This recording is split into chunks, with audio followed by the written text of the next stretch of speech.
Good evening, my friends, and how is everyone tonight?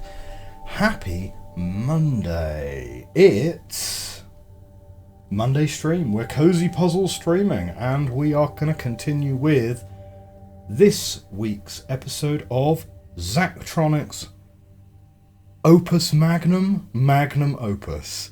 No, other way around. It's my favourite of the Zachtronics games, anyway. Opus Magnum. Most of Zachtronics games are themed very much around computer science, computers, terminal access. TIS 100 was a game that a lot of people enjoyed, and I really struggled to get into.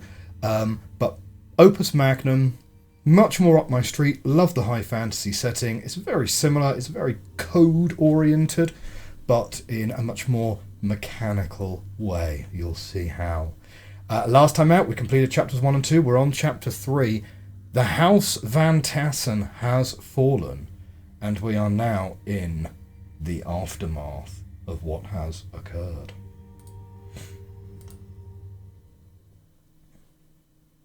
So, Concordia wishes they'd gone back, but it was clear there was no choice for them. How I wish I could have, though. If at least Frederick had survived, there would be some small hope that the Van Tassen line could continue. It's too late for that. We should be thinking about what to do next. There is nothing next, don't you understand? Nobody will want to risk dealing with us. We'll be the rest of our miserable lives in hiding. Should have gone back. I don't know. I'm not sure we deserve anything else after how poorly we defended the house. My career as an alchemist is in ruins. What a worthless pursuit this has turned out to be. Maybe it would have been better to forget it all. Do what you want, but I know the only step for me is revenge.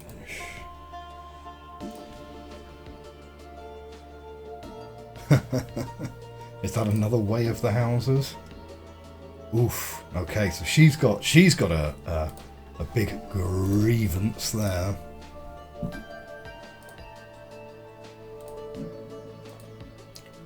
Well, whatever we decide to do, we'll definitely need supplies for the transmutation engine.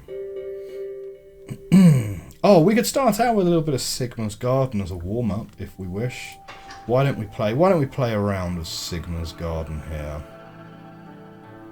And there are, now, Sigma's Garden, it actually has kept my global score for, so resetting my game hasn't actually... and let me just move my camera out of the way so you can actually see the board here. It hasn't actually reset my overall win count. So I'm at 77 wins. So we've unlocked a lot of the Sigma's Garden story. Nimue in the chat. Oi oi. Hello, Nimue. How are you doing today?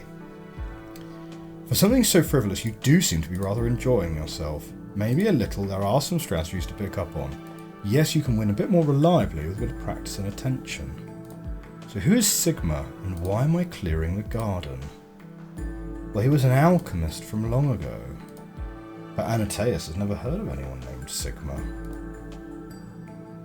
Possibly one of those apocryphal folk hero alchemists. Or maybe he didn't pay attention in history. Then at 25 games, model student indeed. First you didn't know Sigma's Garden, now it turns out you've never heard of Sigma either. We haven't even established whether he was real. Go research in a library then, surely you'll find something interesting. For someone who specialises in alchemy, you're oddly resistant to learning more about the past.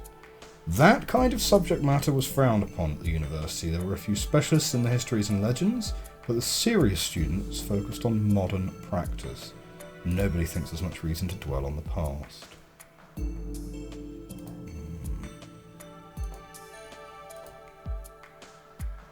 For now, Anataeus is just going to play some more. And then it's win 50 games to continue. And we've beaten 50 games, we're up to 77. So when you played this at Children, Van Tassen alchemists never objected to have a bunch of kids running around in the lab. They never knew we were there. Surely they'd noticed the elemental proxies strewn everywhere, the marbles as you like to call them. Well, the Van Tassen alchemists before you barely set foot in the alchemy lab. That's some joke. Not at all. I think they looked down on actual alchemy and saw themselves more part of the family's inner circle. Ridiculous. They'd advance their agendas, involve themselves in alliances and intrigues, undercut rivals. I agree with your professor. I don't like that conniving sort of person. And then it was 75 games to continue. So who was it that originally taught you the game? My father. He was a provisioner too, in better times than these. And I suppose someone taught him as a child as well, and it was passed down in that manner. But why though? What's the use of preserving this knowledge?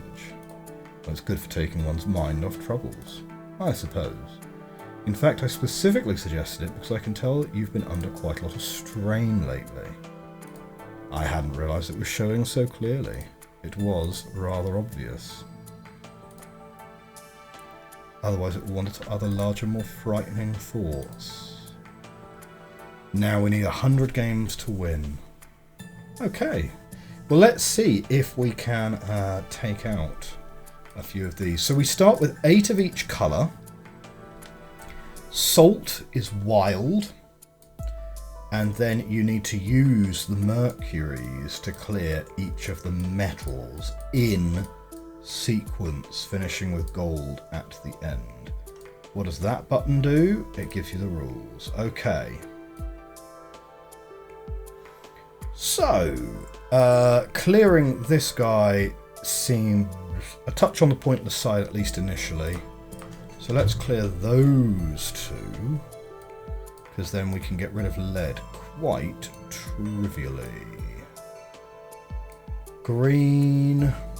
Green's going to be a bit of a problem to get to, isn't it? But let's clear these reds. We've now got another salt that we can gain access to. We've got a salt here and a blue here. That moon won't be cleared for quite a while yet.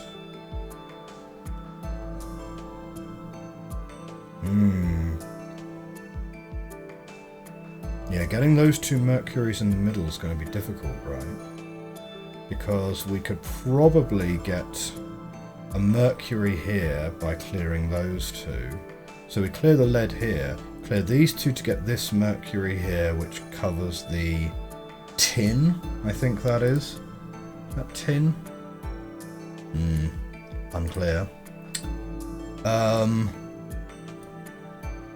And then we're going to need this one here to clear the iron to gain access to this one for the copper.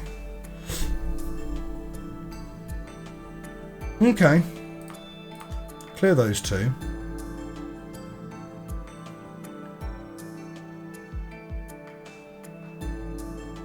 I mean, yeah, okay, let's do it. We'll clear that, clear that.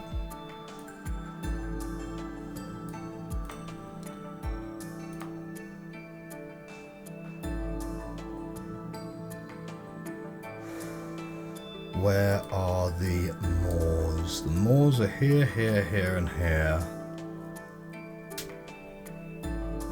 I think we kind of want to clear this vitae.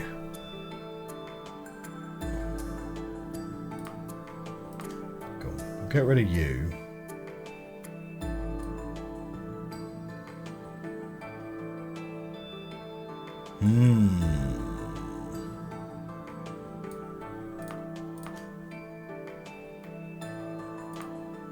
So we'll clear that vitae there.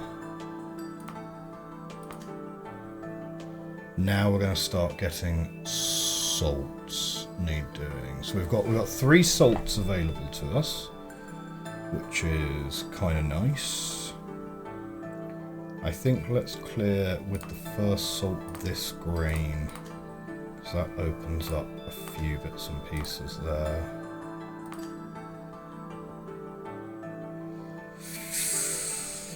Probably you two, right?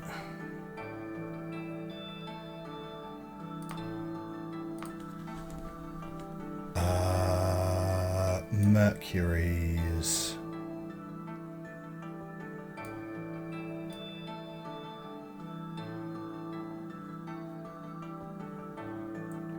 We need to be careful not to box ourselves in.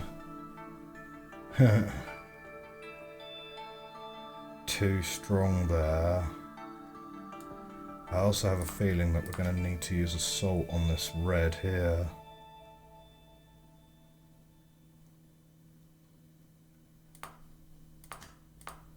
Okay, there we go. That's red. Is basically clear now. Except we're going to need to use a salt there now as well.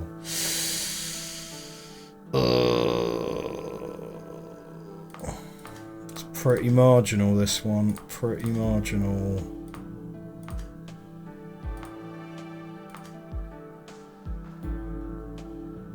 Like, maybe...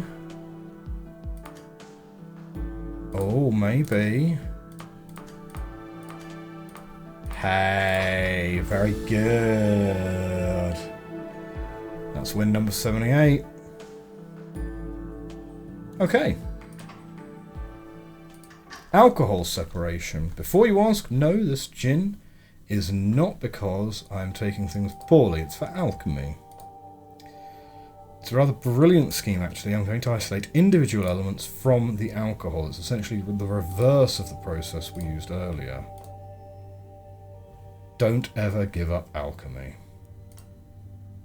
Okay, what have we got here? So, using Van Berlo's wheel with the glyph of duplication, neutral salt can be turned into any of the 4 cardinal elements. Because it's typically only used if an alchemist cannot otherwise get access to one or more of the 4 cardinal elements, Van Berlo's wheel is sometimes called the alchemist's last hope. Okay, so what are we doing? We're going to start with some alcohol here. And we need to... Ooh. We're creating one of each element. Easy, easy, easy, says Nimaway. Well, let's see.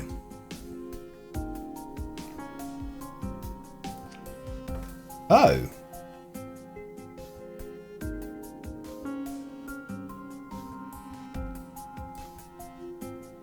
By using Van Berlo's wheel with the glyph of duplication, neutral salt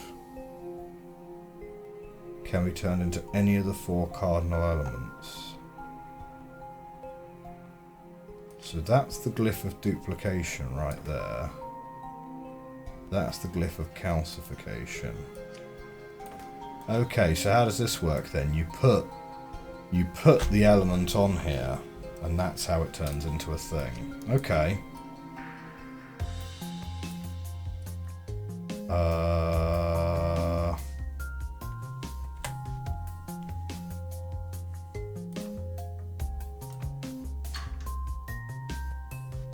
So Van Berlo's wheel needs to go on top of the glyph. And does the piece that you're putting over it, do you need to release it? I don't know. Let's try it.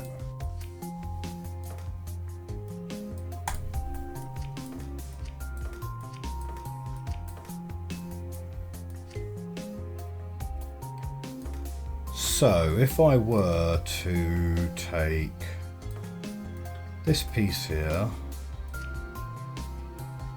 and we will grab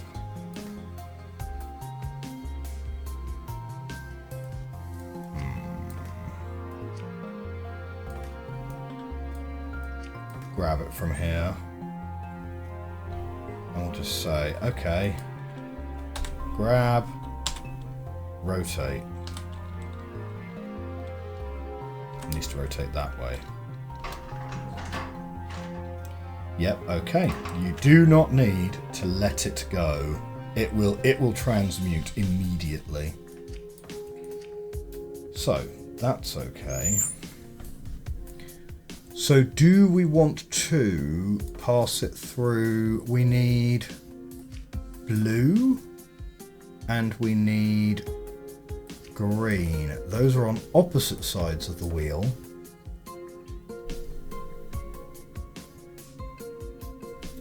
But yeah, I have a feeling that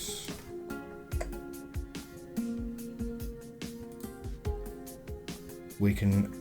I have a feeling that grabbing it, spinning them around each other, and then breaking the bonds and sending them away, that seems pretty okay to me.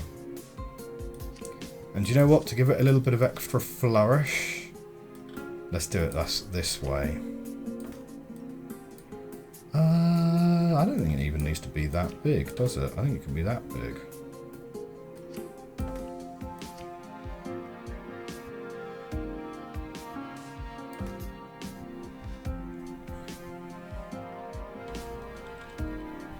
So, grab, rotate, rotate. Yeah, those are going to bump into each other, so we do actually want to have it more like this. Yeah, okay.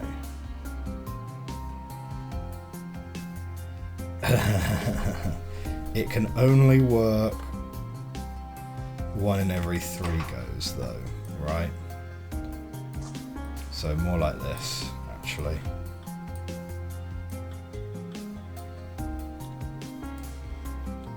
Okay, so grab, rotate.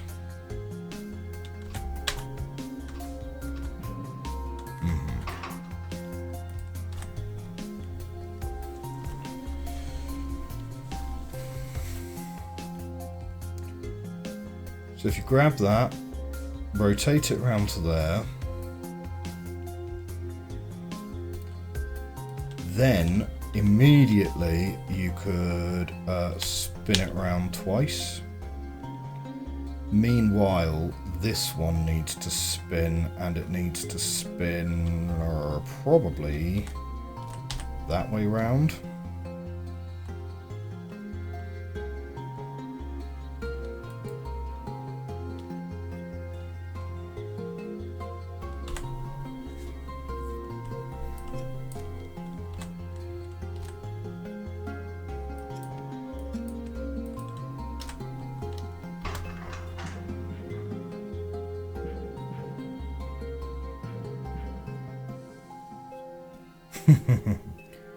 I mean, it looks very nice, but I mean, obviously it's not actually doing anything right now.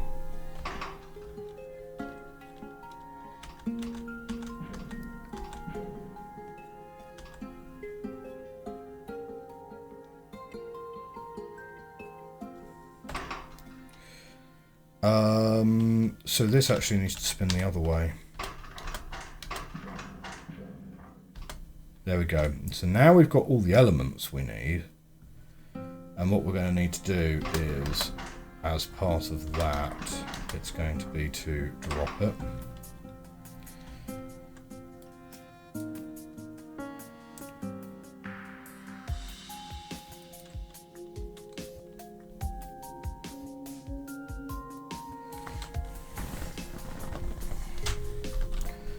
I think we can do a grab whilst we wait for that frame. Then what we're gonna do? Nah, it's not gonna quite work there. We might be overcomplicating it by putting one of these in here. Let's not worry about that. Okay, so grab here, here. Well, that also means it doesn't need to be like this anymore, does it?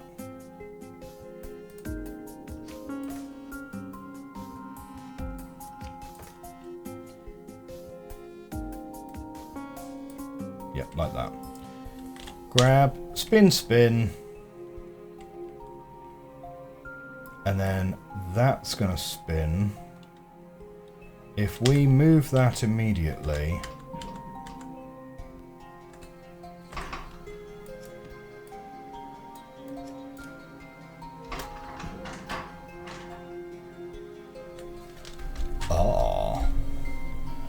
well, now we have a different problem. So fine, okay.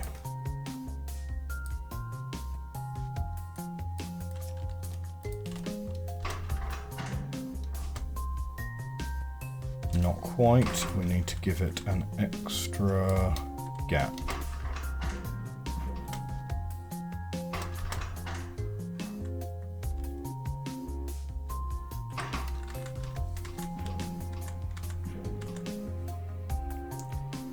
At that point, it needs to release. and a different arm is going to take it and bust it up.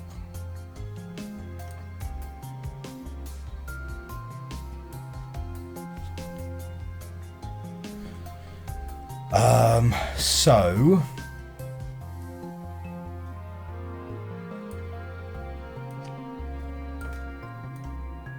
I mean, we could certainly literally start by putting that there, putting a piece in there, and grab it, rotate it, drop it.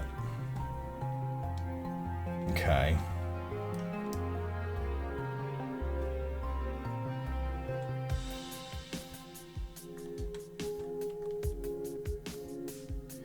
I'm not sure we even do need to release it, you know. Because if we break the bond, that could instead literally just be another rotate.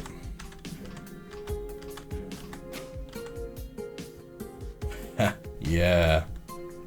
Cool, great. So then at that point,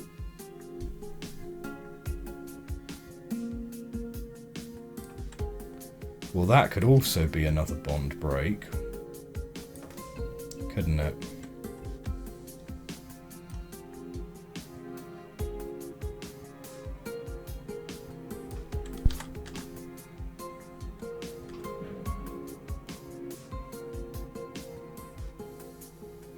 I'll tell you what, even literally before we get that far, we could break a bond here, couldn't we? And just pop the fire straight in somewhere else. If we rotate this round the other way,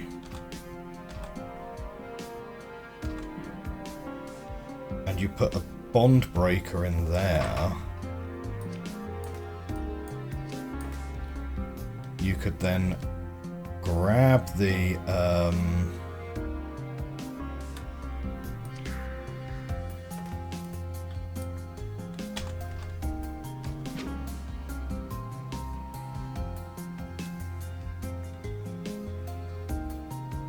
yeah, literally at that point just grab the fire. So it's going to move once, you're going to grab that here, rotate it and drop it, and you're just going to put that in there. Huh?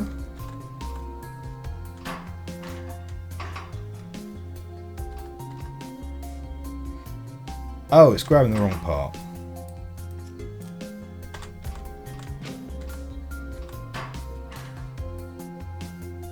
Ah, not quite, not quite. Okay. Ignore that then. Grab one of these instead. Yeah, we'll do it that way.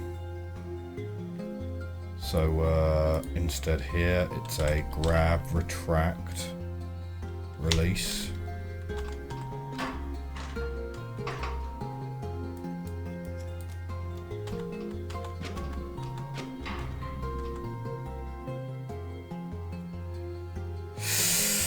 Ah, you've broken the salt. Yeah, because you're going to rotate your thing in there, aren't you? Okay, never mind then. Let's not worry about that. That's just being too clever.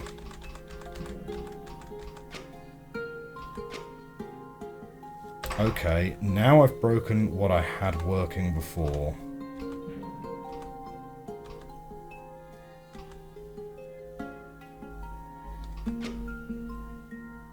Why is that not working?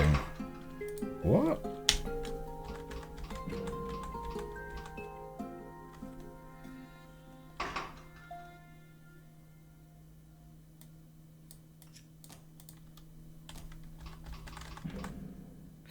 Oh, it's because I've changed the order of it, isn't it? Oh, yeah.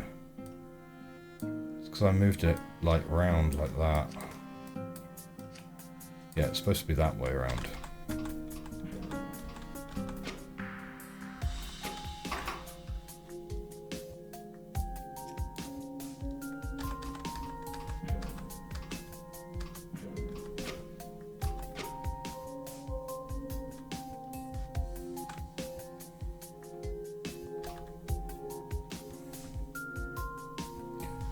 Okay.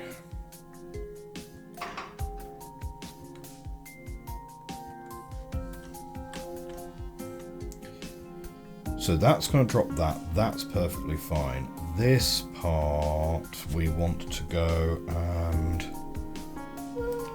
we could do something like that, probably. Can you just grab something like that?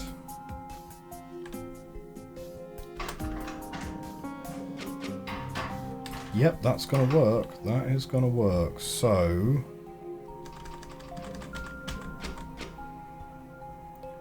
it's literally at that point there where you rotate number 2 once more. At that point you're going to grab it, put that there and release it. And then you've got one more pair of bonds that you need to break. And you're holding it by the blue piece, I think it is.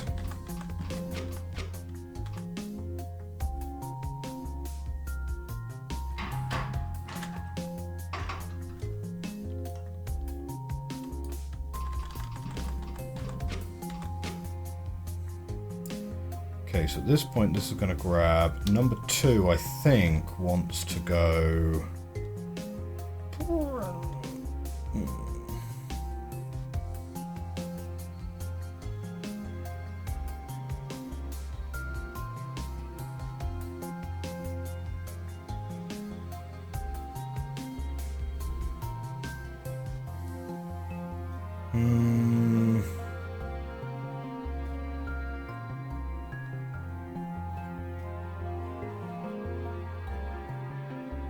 Do you know what? We could reuse these pieces a little bit, couldn't we?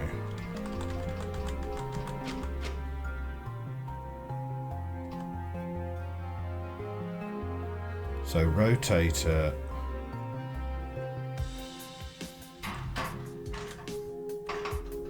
Yeah, we wait for this to move, and then number 2, we can literally then just go rotate back,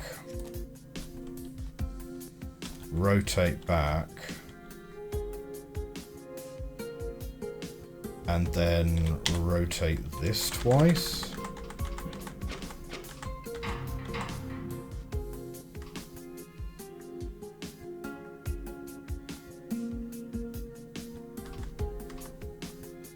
Okay, not quite.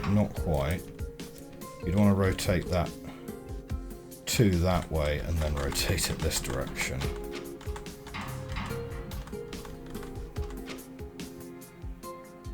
Okay. At which point...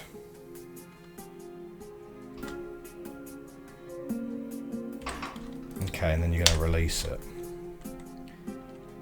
At the point you're releasing it, number 4 is going to grab it and go 1, 2, 3 and drop it. And that's going to be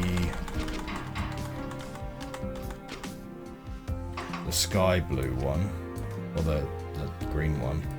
And that one's going to be there, because at the point just before this, number 3... Okay, but before it grabs it, number 4, which has got to the red, is just going to need to rotate back 1, so that's fine. Number 3, which got to the green, well, that's going to rotate 1. It's going to grab... Shouldn't really matter timing-wise, so we'll get it to grab here. Go, drop, and then at this point... There we go. And that should do it. Nope, it did not. Number 4 did not get to the right place. That should sort out. Nope, that one should sort out number 4. Great.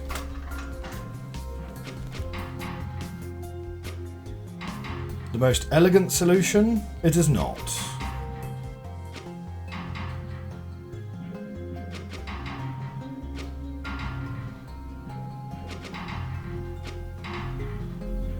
It's a pretty messy solution, actually, this one. Ugh. Cost is okay. Cycles and area, terrible. It is definitely doing things the hard way. Securing a large quantity of metal without raising questions, far more difficult. And the problem with the finding the metals, right, is not the propensity of lead, because leads are very common, you know, lead or copper or tin or whatever, you could get those. Although, interestingly, in a world where combining... So mercury, being the reagent, is clearly going to be very rare. Is that a glass of water from the river? How did you guess? Lovely grey colour was a giveaway. You weren't going to drink it, were you? We're going to need water. He's going to fix the water. We're going to make what looks like benzene instead. Using these. Well, okay. So we're going to need a calcification glyph. We're going to need 6 salt to be coming through here.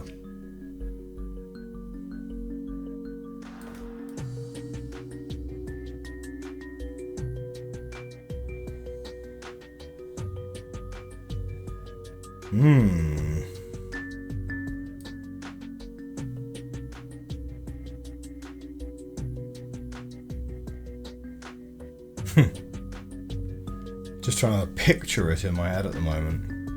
But yeah, in a world where you can literally make gold from lead as long as you have enough mercury, because you don't need any of the other constituent metals, right?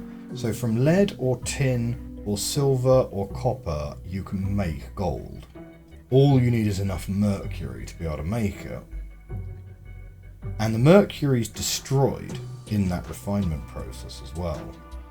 So in that kind of world, surely it's mercury that's going to be incredibly common. But here's the other thing, and this is where it kind of gets a little bit Midas touchy. There is no way to create a more basic metal from a higher value one. You add mercury to something, it moves it up the chain. So lead will become tin, tin will become iron, iron will become copper, to silver to gold. But that means eventually, inevitably, as long as you have enough mercury in the world, what you're going to run out of is things like silver, because gold will become quite common. Gold will become at least as common as mercury is. Depending on how easy alchemy is to do for the regular person, I suppose.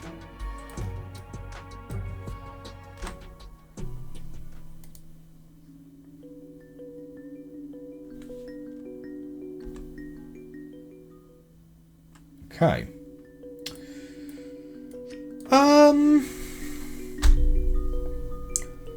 I think let's see if we can have a bit of fun with this one. So, number 1, we're going to grab, move, release, come back, grab it, come back, grab it, release. And number 2 is pretty much going to do the same thing, except it's going to start 1 cycle off.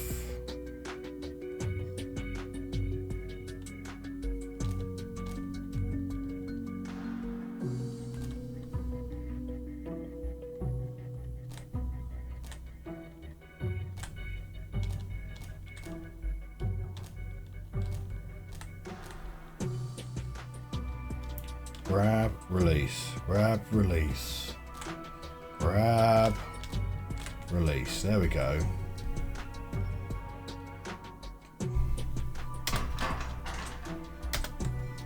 Oh.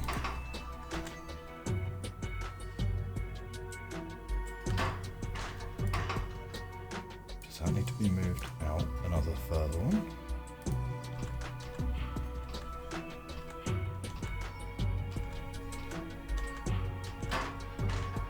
Okay, cool. So that's going to get us 6 salts pretty quickly. And it's going to deposit them here and here. What we are going to want to then do is maybe grab something like that, put it onto a track.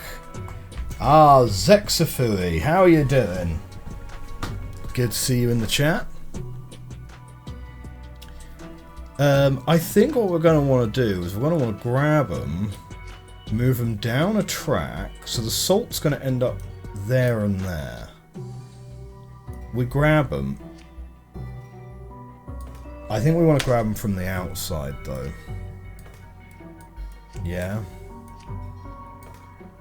And I think what we want to do is we want to get our reagent.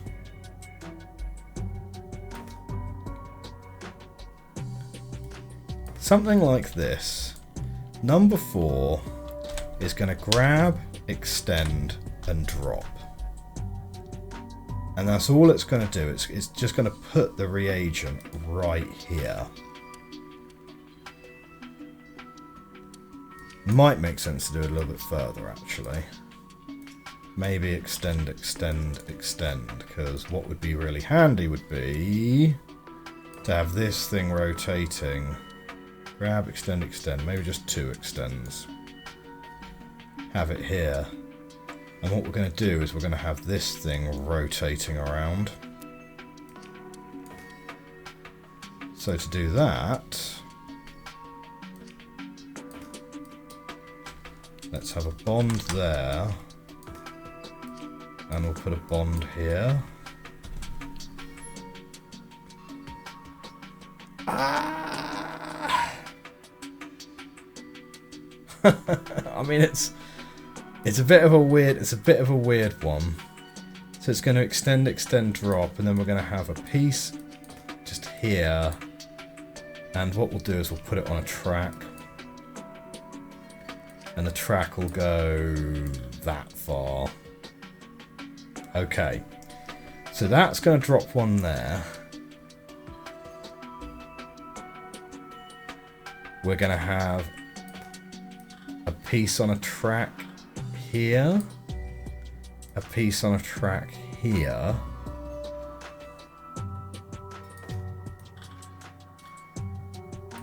I don't know, this is not a sensible way of doing this puzzle at all, but okay. We're going to need an arm here, we're going to need an arm here. So this arm's basically just going to move here and drop a piece, then go and grab another one and drop it. This is not actually going to end up rotating at all. So all of these can move in. One closer. Number 3 can go. So, where are we? Where are we here? So 1 and 2, those are all good. Yeah, and they can repeat at that point. Number 5 is going to move here. Dark Flow is in the chat. You're going to miss next week's stream. See, you are in quite the head scratcher. Yeah, so this is obviously Opus Magnum. We are just at the start of Chapter 3. Chapter 3 is where the game starts getting a little bit more challenging, I would say. Well, definitely you're going to need to have some machines with a few extra steps. Or maybe I'm just overthinking it. I might just be... I've made a definite meal out of the first puzzle. This is the second puzzle of the day. But good to see you in the chat. We're going to be depositing salt in here. And all we need to do...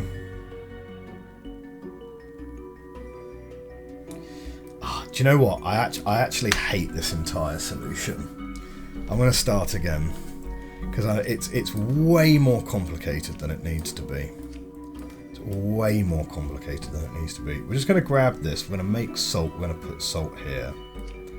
We're going to grab... This needs to be in the middle. So all we need is just one bonding right here. And we need an arm that's long enough to grab it.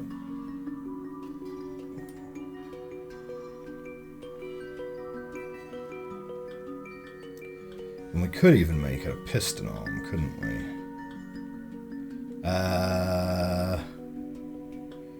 Yeah, because if we decide to rotate this the correct way, we could pop the reagent there, and as long as the salt we bond to it, we make sure we rotate in the correct direction. No, because the new reagent will pop in as soon as we move it off. So it would need to be like there. So let's make it an arm here. Move this here. So number one is gonna grab, rotate, release, come back, grab, and it's gonna do that like 6 times essentially.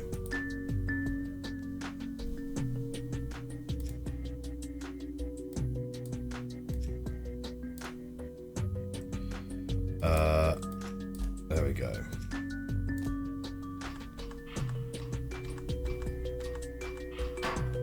Great. 4, 5, 6. Meanwhile, number 2 is just going to go and grab it, extend twice, and then we basically just need to wait until the release happens. Then we're going to rotate it once there, rotate it again here, rotate it again here, here, here, and then that one, as soon as the drop happens there, we just need to move it like that, and then we can release it, and it's going to release into that spot there, and I think that's it. Much simpler.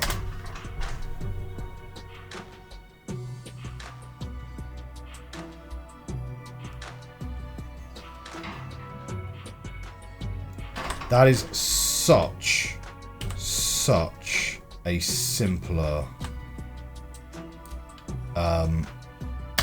a simpler solution.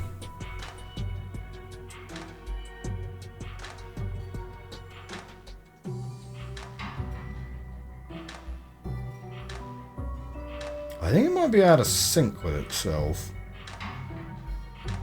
Oh no, looks like it's okay actually.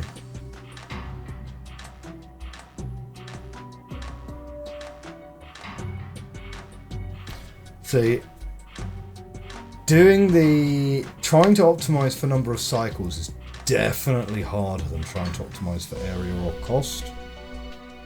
Cycles we've done okay, cost we've done okay, area we're a little bit big, but that's okay. Why doesn't the great alchemist sample his own work? Slightly sour water. And bitter. Lovely.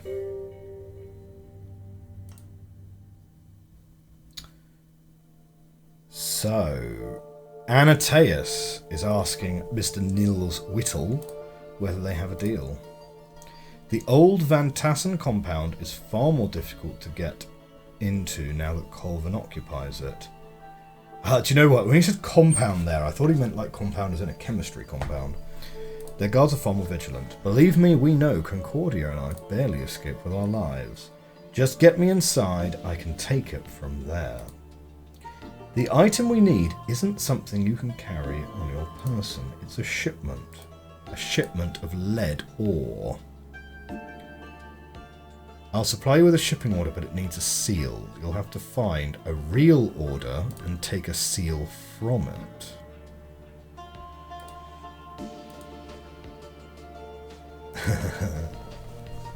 It's as feasible as they come.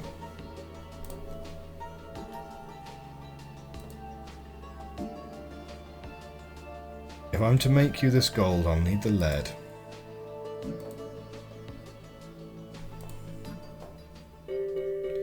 So what are we getting? Seal solvent, climbing rope fibre, warming tonic, that's presumably because it's cold out there, life sensing potion, and very dark thread. So look at the solvent first. The seals are complex, but glue isn't. Maybe it has been. The Vantassen stocks were never closely tracked.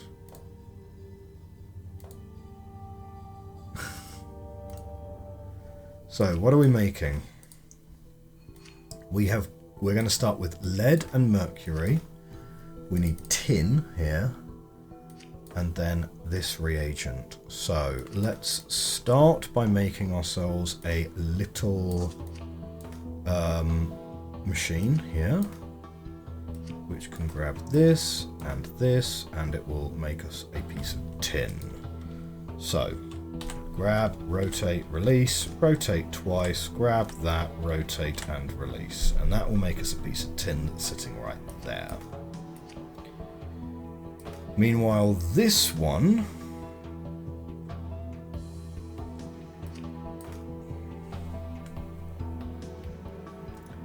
I think what we want is we want to maybe make a little track. Hang on. We want to make a little track where sometimes we go along to the salt and then down, and sometimes, or at least once rather, we're going to go the other way.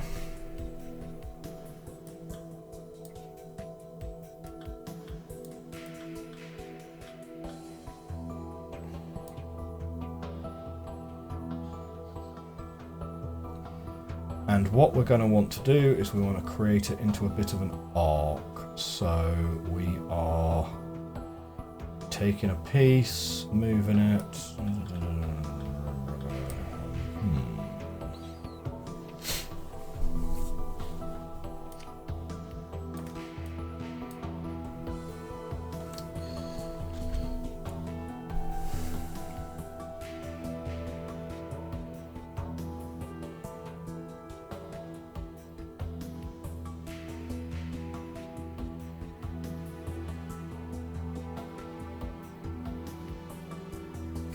I think we do it the other way around, right? We do it something like that, where we take the first one, we go this way, and then the second one and subsequent one we go and we bond it, and then we push it along in the direction we want. So we put a bonding thing here. First one, we go this way and we drop it, and then we go back, and then we pick up the next one. But now we're going to bond it, and then it's going to be a piece of salt bonded here. And we are going to want to, whoops, I've got here. So move, move, move. Right. Grab, yeah, and then rotate, rotate. Then we're going to want to rotate it again, but then rotate it in the frame. And rotate it in the frame again, release it. Then go back to where you started, grab it, rotate it twice. So now you're going to have a piece of salt here, salt and water. You're then going to rotate it once again, and now rotate it in here twice. Release it. No, didn't mean to grab it. That needs to be a D, not an F. Now you're going to go back again, grab the final salt. I think that gets you this loop.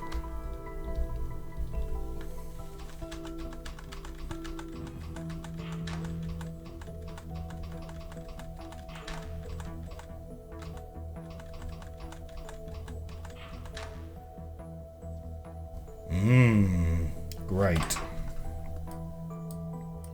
Now we want to move that whole thing down here.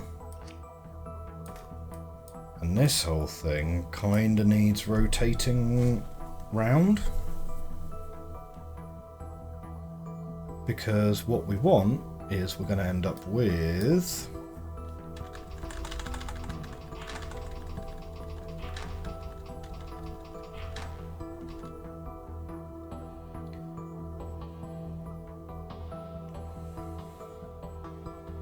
we want the tin there to then bond on a straight with this, and then we could then move this twice to then drop it. Yeah, okay. So if you just come down here, that's actually pretty close to what we want, right? Oh, except you need to change that for that, those for those, and that for that.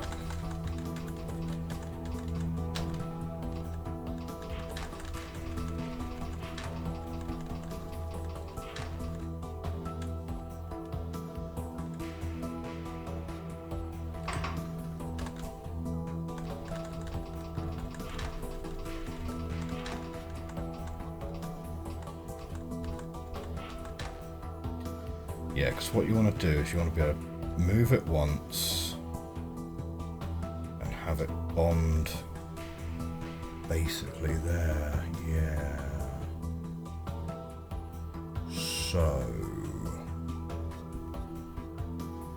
you can rotate a group of selected elements by using the rotate keybind while holding it. Wait a minute. Rotate keybind?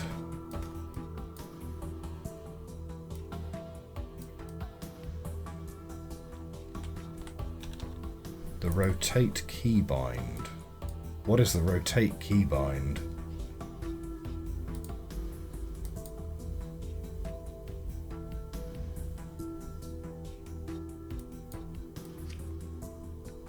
You need to be holding the group. Oh! That's really handy.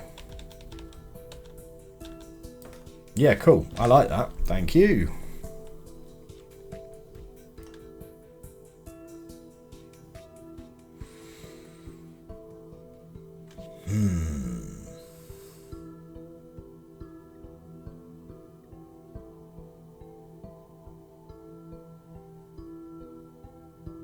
I mean, there's an easy way to do it and there's a naff way to do it. Well, no, sorry. The easy way is the naff way. It won't look nice.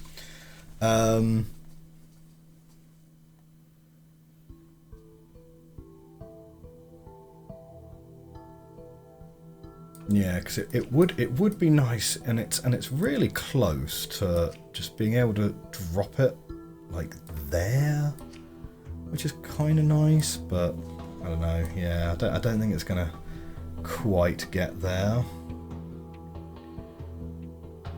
Or rather, wait, hang on. No, more like.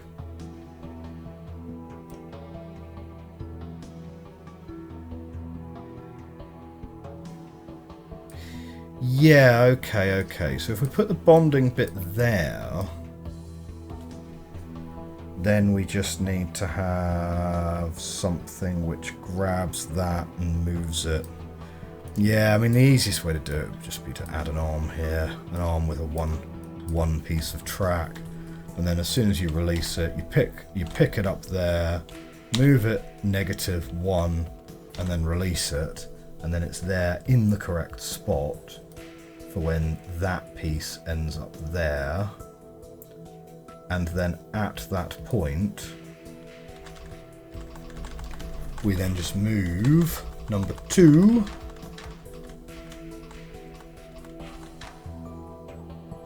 down the track twice and release it. And that should be absolutely fine. Plus R. And then we just get all of those to repeat.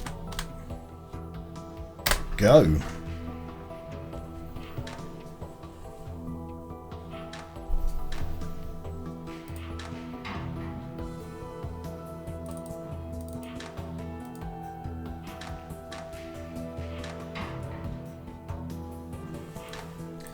I mean, let's say it's not the worst solution we've done today.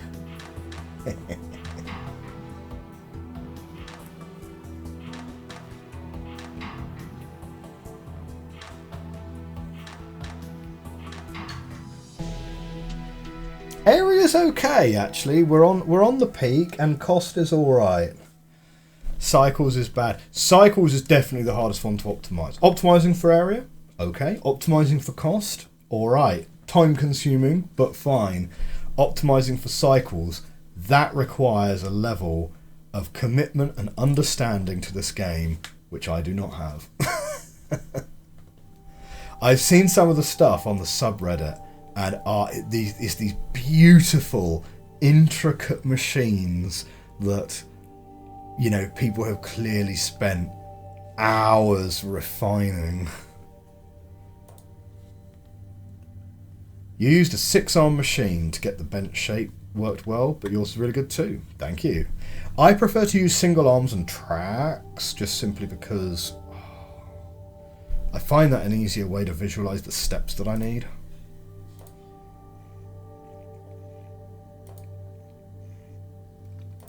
Just this one crime. 1 or 2 crimes.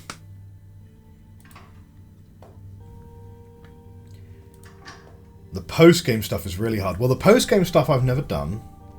And once we finish with the story, we can have a look at some of that stuff. I don't remember how many things there were. You make these complicated machines you're talking about just to beat the level. Oh. So we're still at House Van Tass, and I can supply you immediately with any length of rope and a variety of widths and colours too. Hardly need anything extravagant.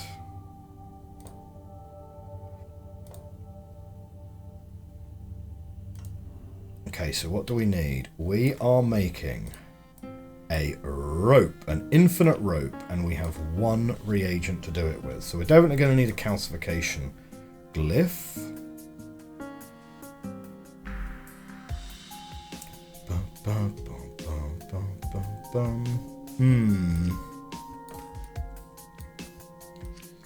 So I suspect we're going to need to have tracks for sure. Yeah.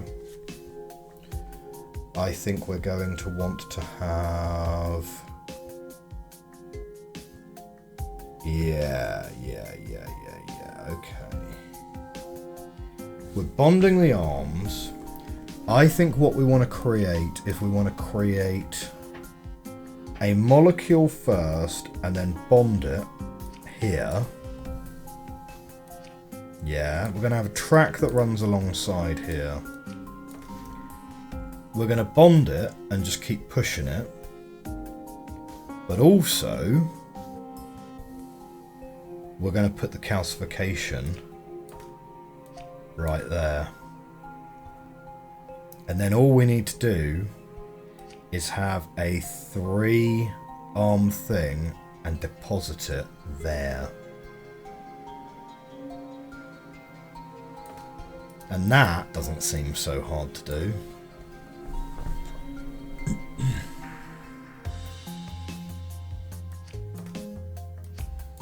So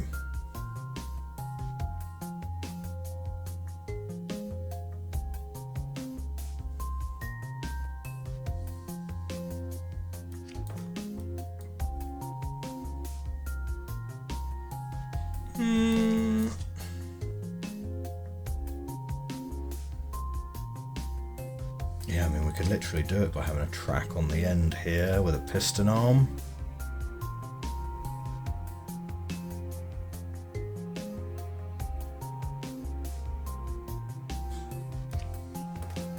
Grab a bonding glyph there, grab a bonding glyph like that.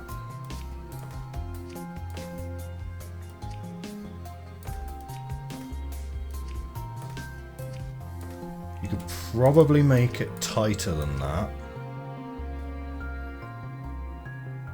with some rotating. You could probably do it with 1 instead.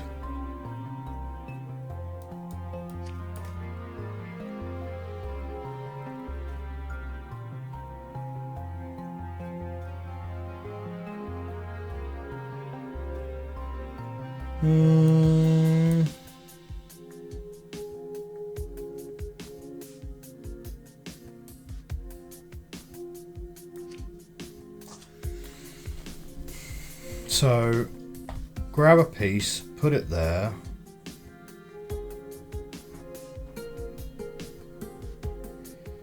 Every iteration, we're going to end with the rope sitting on here. Yeah, so that means this square not available because we've got a water molecule sat right here. So that means it's not a good idea to do it that way. If you popped one here and popped one here, and then moved it down, yeah, that would work.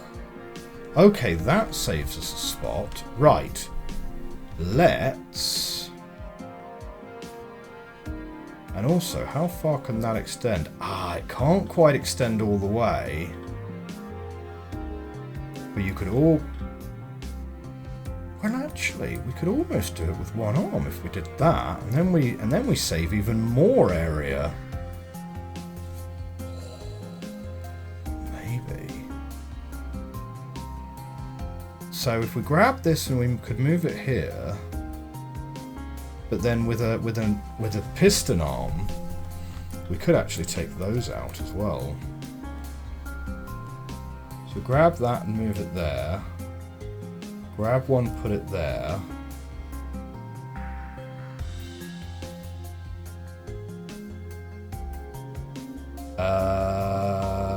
Yeah, then we would need to rotate it round actually, so I'm not sure. Might be easier to have that, because then you can move it to here.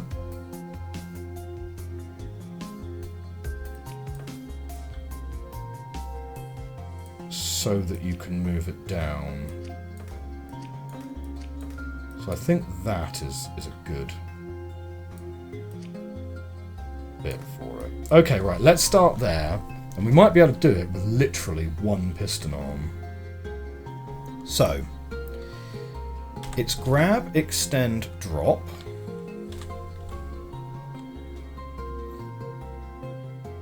Then we're going to go... minus, bring it down. Yeah, okay. Oh, ground control now following. Welcome to the Cozy Cub Club. Ground control. You love this game. I love this game too. It's great. It's great fun. It's definitely... it's a hard Monday night game. But I tell you what, it's more a Monday night game than it is a Sunday morning game. We play games here, puzzle games, on Sunday mornings, Monday evenings. Sunday mornings, at the moment we're playing Abduction, which is by the creators of Myst. Very nice cozy puzzler. Monday evenings, well at the moment we're playing Opus Magnum. Okay. We grab, we extend, we drop. We are going to retract and move around here and then rotate. That's going to put us here, pointing at this.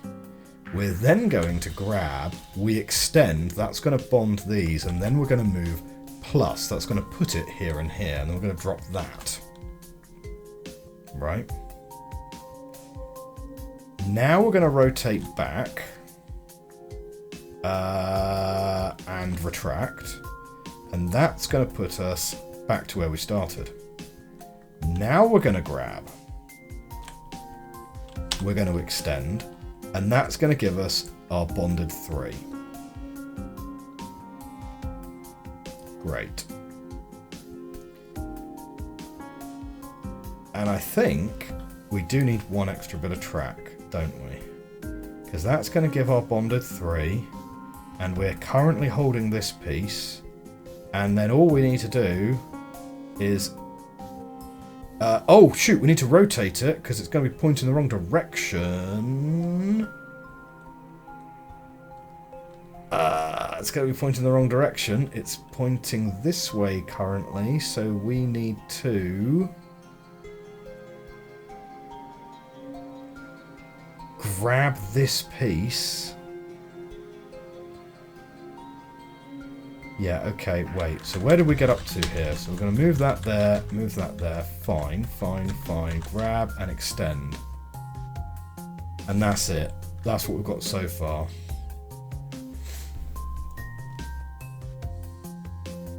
No, so it is the right direction. It's pointing totally the correct direction. So now all we need to do is rotate it once and then move it twice. So that's all good. That's all good. It's all good. Right, we're going to release it. We're going to rotate it. We're going to grab it again. Move it twice. And that's it. And that'll make our rope.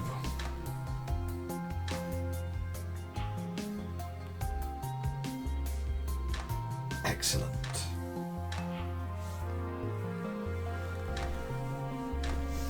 You played through to the end and thought it was short until you found the hidden content. Hyped to see how I'll fare with those puzzles. Oh man. I mean, it's a tricky game for sure. Like, there definitely feels a strong degree of sometimes you just have to smash the rocks together until the solution works. Like, you don't worry too much about whether the solution is elegant or not. Okay, we got a good area on that one, and not fully into the tail. In fact, a lot of players have managed to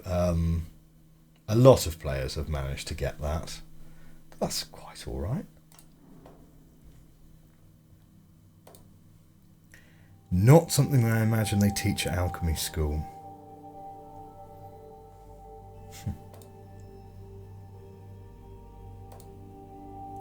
It's a shame most alchemists think work like this is beneath them. Imagine how differently the world would be if we applied ourselves to problems like this one.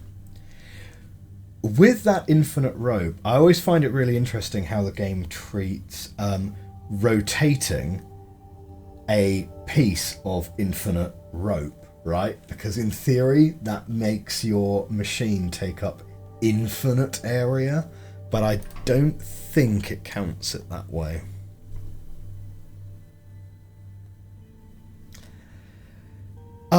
That's true. That's true. My Steam friends are not the kinds of people who play this kind of game, in honesty. I don't think... Now, there are some puzzle games that I recommend to my friends, you know, like Outer Wilds I have bought for like 2 or 3 different people. Absolutely brilliant game. Like Myst I would recommend to people. The Witness, great puzzle game. This game is almost educational in nature, I would say. Like, it's definitely... There is a very self-selecting group of people who would find a game like this interesting, I think.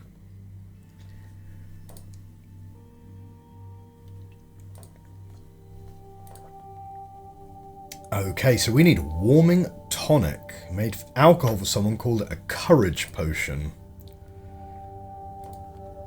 The man I made alcohol for was preferring to fight to his death. So the warming potion we're going to make looks a bit like that. So when your friends started playing it, seeing their names here is pretty neat, especially when you get above them all. Happened with Ultra Kill recently. Always neat to see the leaderboards with our friend's name on it. Yeah, my younger brother and I, we used to play a lot of Gran Turismo back in the day. Gran Turismo 5, Gran Turismo 6. And it was great fun when they introduced friend leaderboards. That was when we were both playing on PS3. Like, when I say, oh yeah, when they first introduced friend leaderboards, like, I'm talking about the days when consoles first introduced the idea of having friends, you know? Because prior to that, it was sort of assumed that video gamers do not need that. Like, why would you need that kind of feature?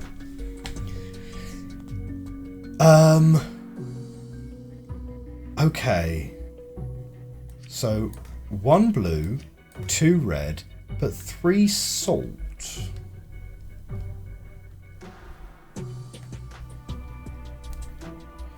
I have a feeling...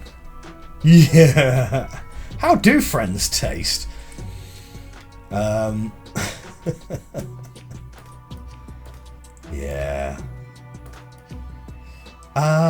Right.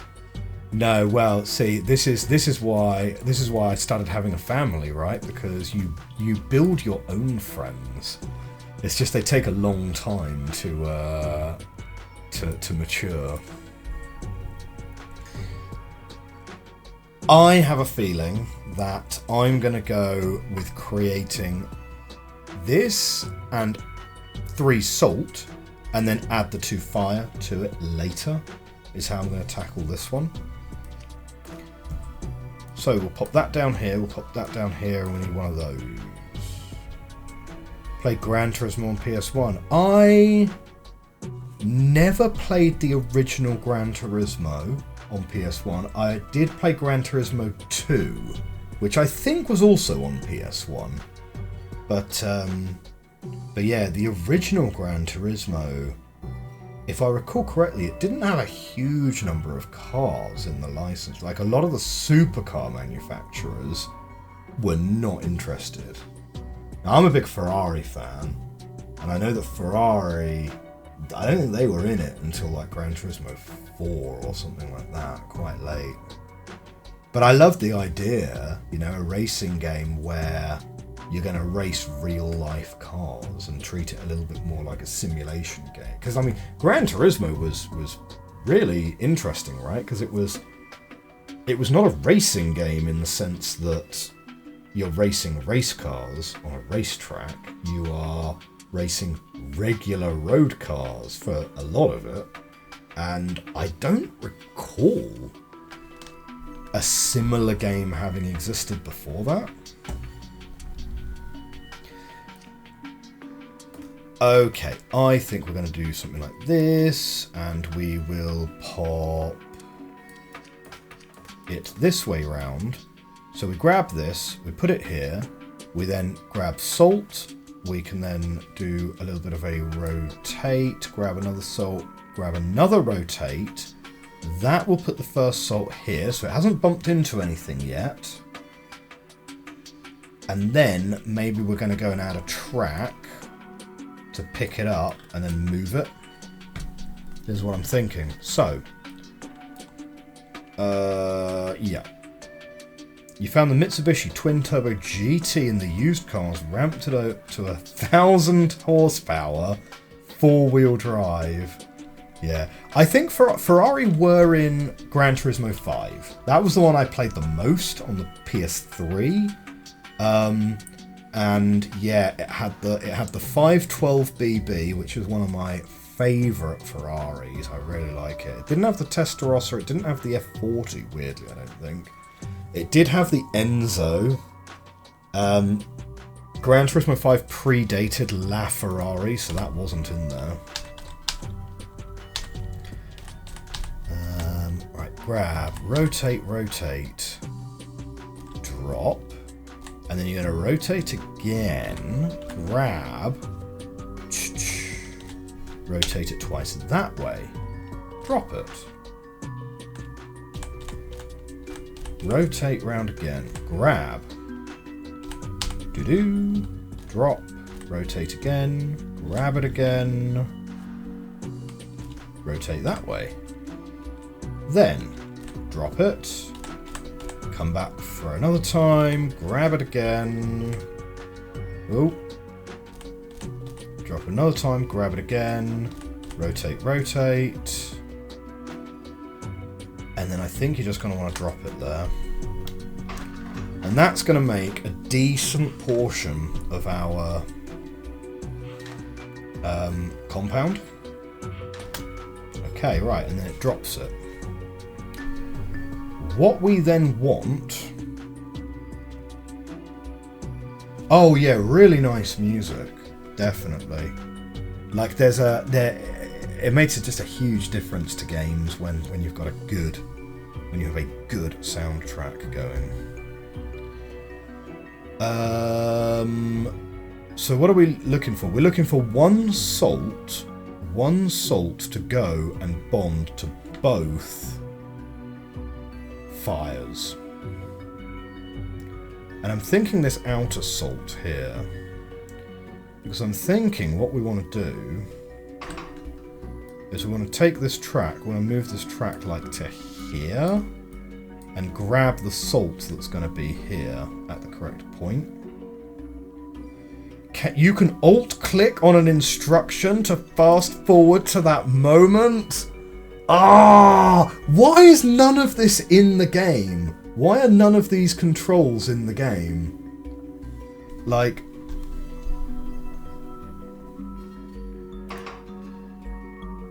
Here we go, right? Is there a way... This would genuinely be a game changer, because I know there's V, which literally copies everything that you have in there, right? Is there a way that I can highlight a set of commands and copy them? Because, like... Oh, yeah, you can. I would have thought you could. Oh, no. Control-click.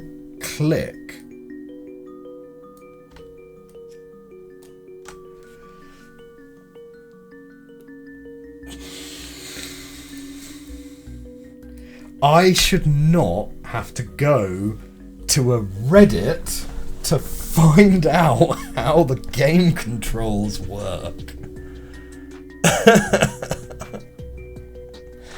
Oh dear.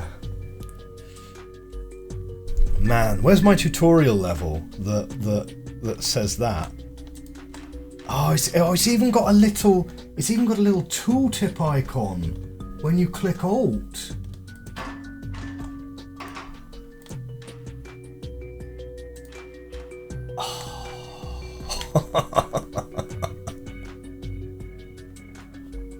Lovely. Well, that's that, isn't it? That's that. Right. We're going to take this because I know about show atoms, so I've been using show atoms a decent amount to remember sort of where I'm up to. Okay, I think we want to take the two fire atoms and we want to make a little prong this way. So I think we're going to want to have... Okay, so it's pointing this way, so we want to have a bond like that and have a fire atom there, and we're going to want to have a bond...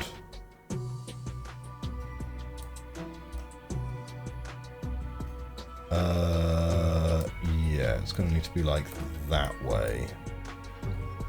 So we want to drop a fire atom onto there. And to be fair, yeah, let's have the first fire atom placed on that one. So number 3 just needs to do something like grab, rotate, drop.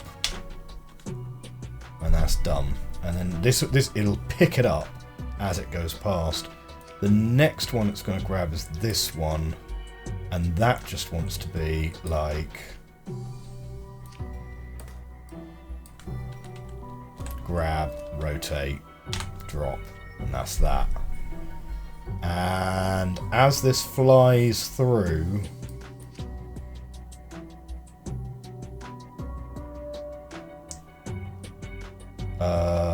wait, it's going to be there, isn't it?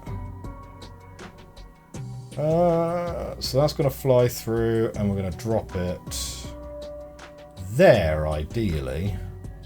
So rather than 4 being there, we're going to put 4. Do you know, we could just do it with 3. Yeah, let's get rid of you, right? Because basically, we want you, go, drop, back, move 1,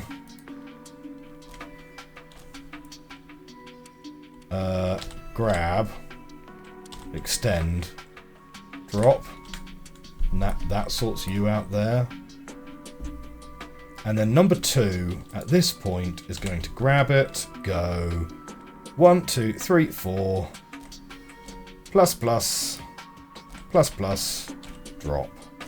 And then we'll just return everything to the start. Okay, go!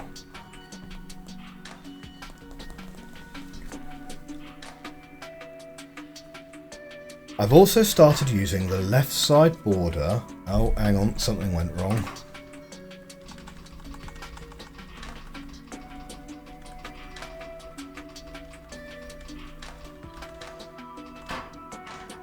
Oh, yeah, okay, yeah, obviously that's not going to work at all.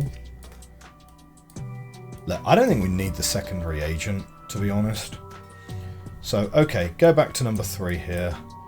We are going to grab, rotate, drop this time. Then we can rotate it back. Grab it. No, let's do the first one first. Grab, rotate, rotate. Move it down the track, that direction, extend it, drop it, retract it, move it back up this way, rotate it back twice that way, grab it, put it here, drop it.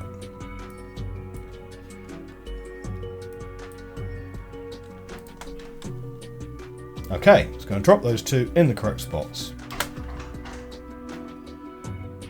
Okay. So you started using the left side border to mark your progress. Whatever's good and proper I drag off screen and work from there. It's really minor, but it helps a great deal. The left hand border. Someone should make a website compiling these kinds of small tips you'd like to know before playing. For every game.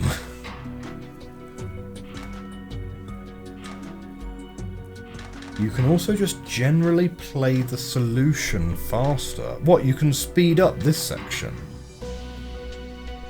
So area, pretty nice. Cost, expensive, that's fine. Oh no, cycle's expensive. Cost, pretty average. I didn't know that. How you do this? How you do that? This tonic keeps the body warm. If you don't mind, could you make some extras? Not everything I do is for money. Ah, Nils Whittle. Turns out he's a man of the people.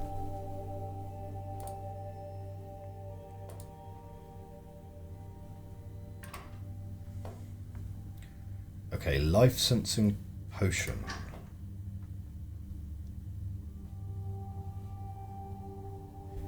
Seems rather unprecedented, exploring new frontiers in alchemy.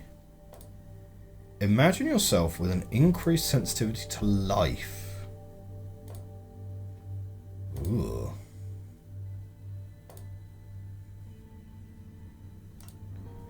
So what do we get? Glyph of Animismus. The glyph of Animismus transmutes 2 atoms of neutral salt into an atom of vitae and an atom of mors. Alchemists who use the glyph of Animismus and the forces of vitae and mors are not always regarded favourably by the university. Okay. Okay, right. So we've got 3 reagents here, of which we need none of them. We are just making a vitae and a mors. And we need plenty of salt.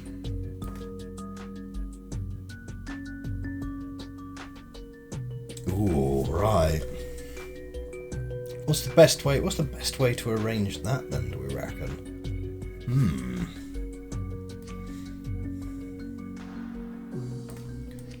So we could certainly do something like this. Alright, you place here, and then this could grab.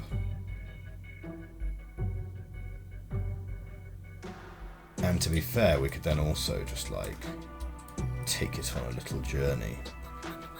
Right, put a little track on and do the same thing on the other side. So something like this, this, this. Okay. And then let's add a little track. Okay, we're just going to go this way, and we'll add a track here as well. Okay, and that's going to take our Vitae and our Moors off to elsewhere. Meanwhile, we can also have an arm making salt here and then go off on a journey too, without really affecting our area too badly.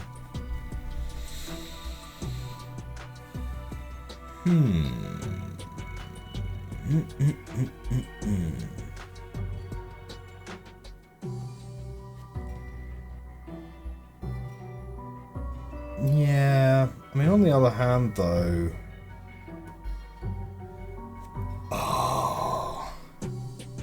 I hate making rings, so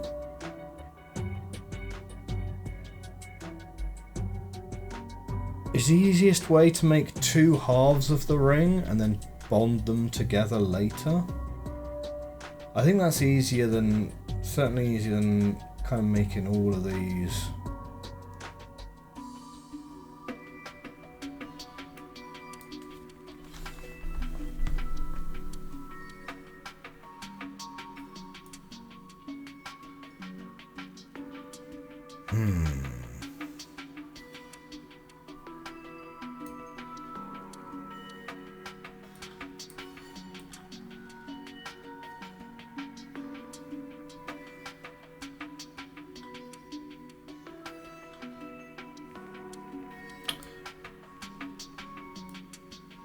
Could have something moving around here, which then goes in. Yeah, okay. I think I sort of see a path here. Okay, so let's start with number one's going to go grab, rotate twice, drop, rotate, grab, and then we're going to start going negative. Meanwhile, number two is going to do exactly the same thing. UX paradox. Things always look different from the outside in. Now that's an interesting statement. I don't really understand what you mean by that, but I am a big fan of UX for sure, given that that is somewhat what I sort of do IRL, although not really.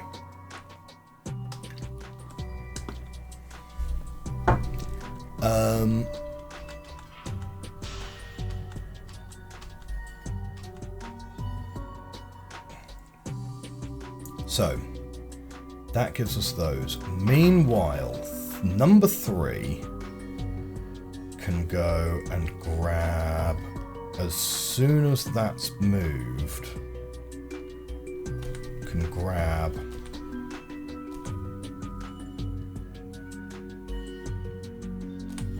and start rotating, right? And we are going to put a bonding glyph here and grab some salt and put some salt here. We're then going to put some salt here.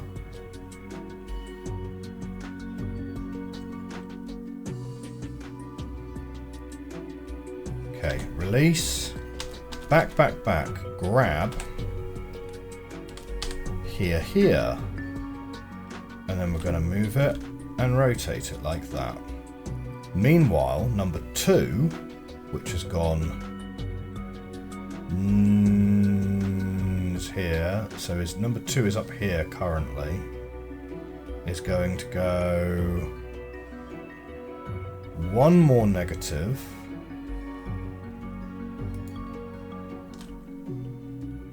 rotate that way, and then once that is there, we're going to push it there, yeah?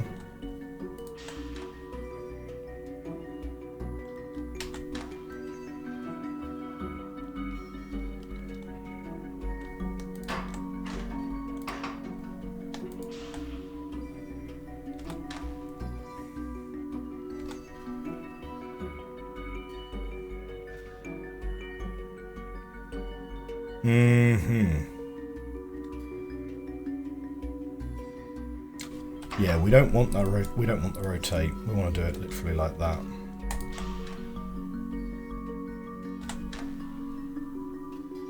Great. You're a viewer on Twitch. You don't stream yourself. You've got opinions like streamer voice is very necessary. Streamer face cam is more optional.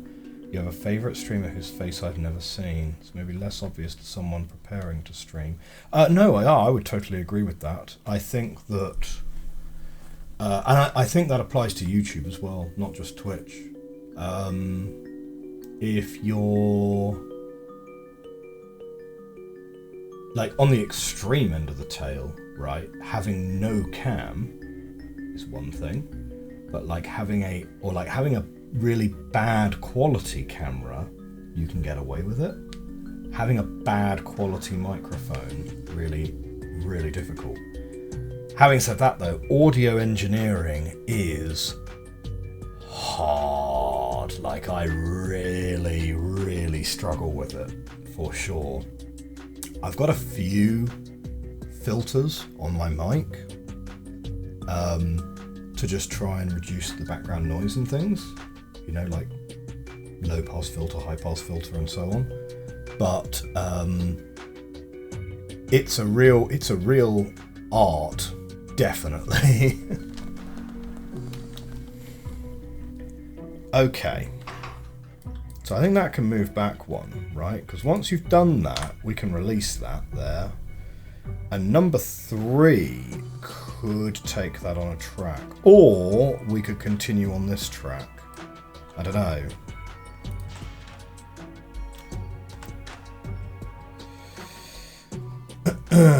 But that gets us this half of the item here. It gets us that half of it.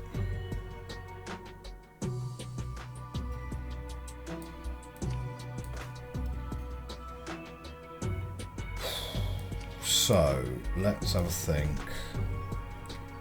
The other side of this then...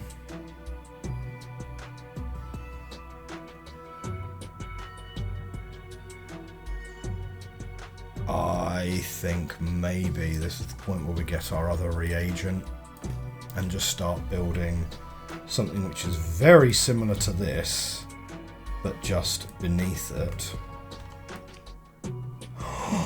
Control drag copies elements as well. Oh, that's ridiculous. That's ridiculous. Well, okay. And it fills out their instructions too. It copies all the instructions as well.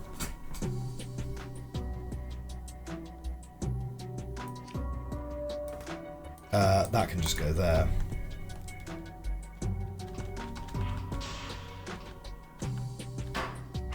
Okay, so something's immediately going to break down here. Oh, right, okay, yes. It's because we don't actually want 4 at all. Yeah. So actually, what is now number 4 can go a lot earlier.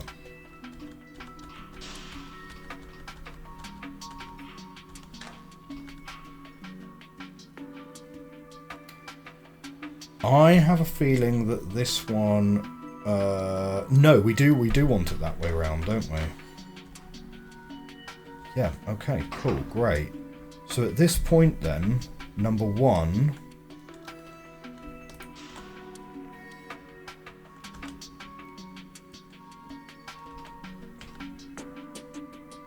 So at this point, number 1 can rotate once more this way. Then we've got to wait for that bit to be done. And at that point...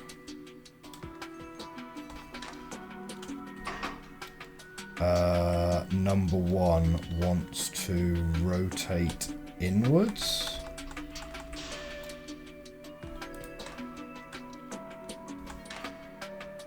Great. So now we have the 2 halves of our piece.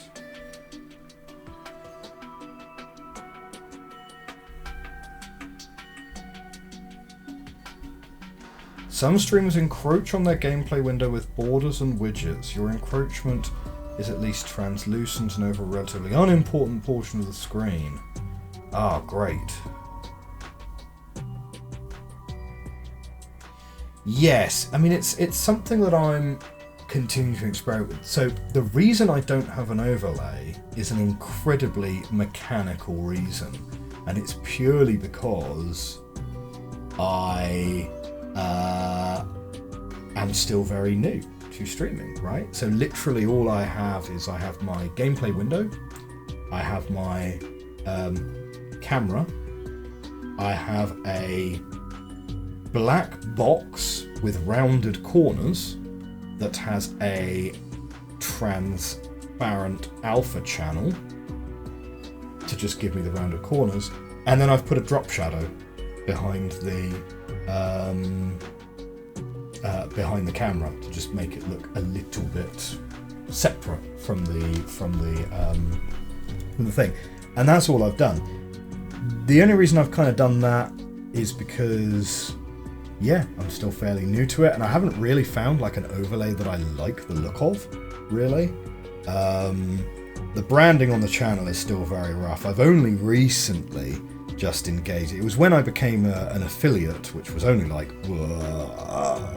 5 weeks ago or something, that I hit affiliate, that I actually reached out to an artist to actually do me some emotes.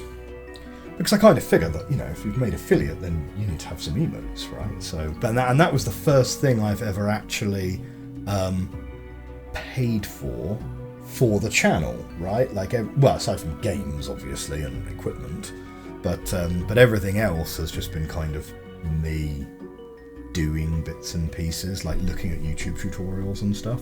But yeah, I try and move the camera around so that it's not like encroaching the game in question. So for example, you know, when I was playing Human Resource Machine, my camera's down here because on Human Resource Machine, all of your instructions are over on the right hand side of the screen, not at the bottom. But yeah, it's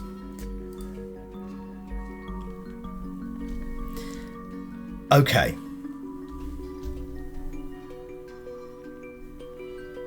Trying to come up with examples of how my perspective is an emergent property of a streamer's perspective. You likewise often have a hard time envisioning the streamer perspective from out here. Ah, I see. Okay. So is UX a topic that you're interested in? Because I would be very remiss if I didn't point out that actually this Twitch channel and my YouTube channel that I have my bot attached to is actually my second channel, because I tried initially to start creating a UX channel, which is actually called, uncontroversially enough, That Design Feel, right? And That Design Feel Gaming was an offshoot from that, which was literally me playing video games rather than talking about the design of video games, right? But if it's something you're interested in, go and check it out. If it's something that you spend a lot of time actually doing as a job, you will probably find it incredibly uninteresting, because, you know, if you're a UX professional, there is nothing as trite and obvious as someone explaining how UX works. If you've ever spent any time on the UX subreddit, you'll sort of know what I mean.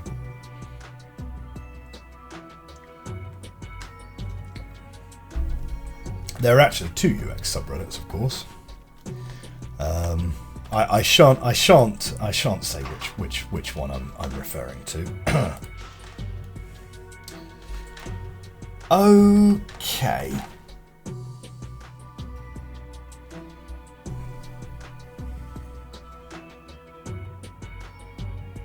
So I think number 4, we want to release here. Ying's a wonderful secondary topic. I don't know you'd want to focus primarily on it as a subject And it's much better if there is context available. Yeah, well, the thing that I really struggled with creating that channel, I mean, the channel, like, I was actually really pleased with how that channel did. You know, it's at something like 250 subscribers or something like that. It started out as a lockdown project, you know, for when Rona first hit. I was strongly expecting not to get more than 100 subscribers. I was incredibly pleased when we hit 100 subscribers. It was more than I was expecting to get. But yeah, the thing that kind of made me lose steam with it a little bit is it's very difficult to stay motivated when you see other channels regurgitating the same topics over and over again, like how to get into UX, how to make 6 figures in UX. You know, I quit my, you know, I did this boot camp and now I make this much money. And I always wanted my topics to be something that was original and somewhat insightful.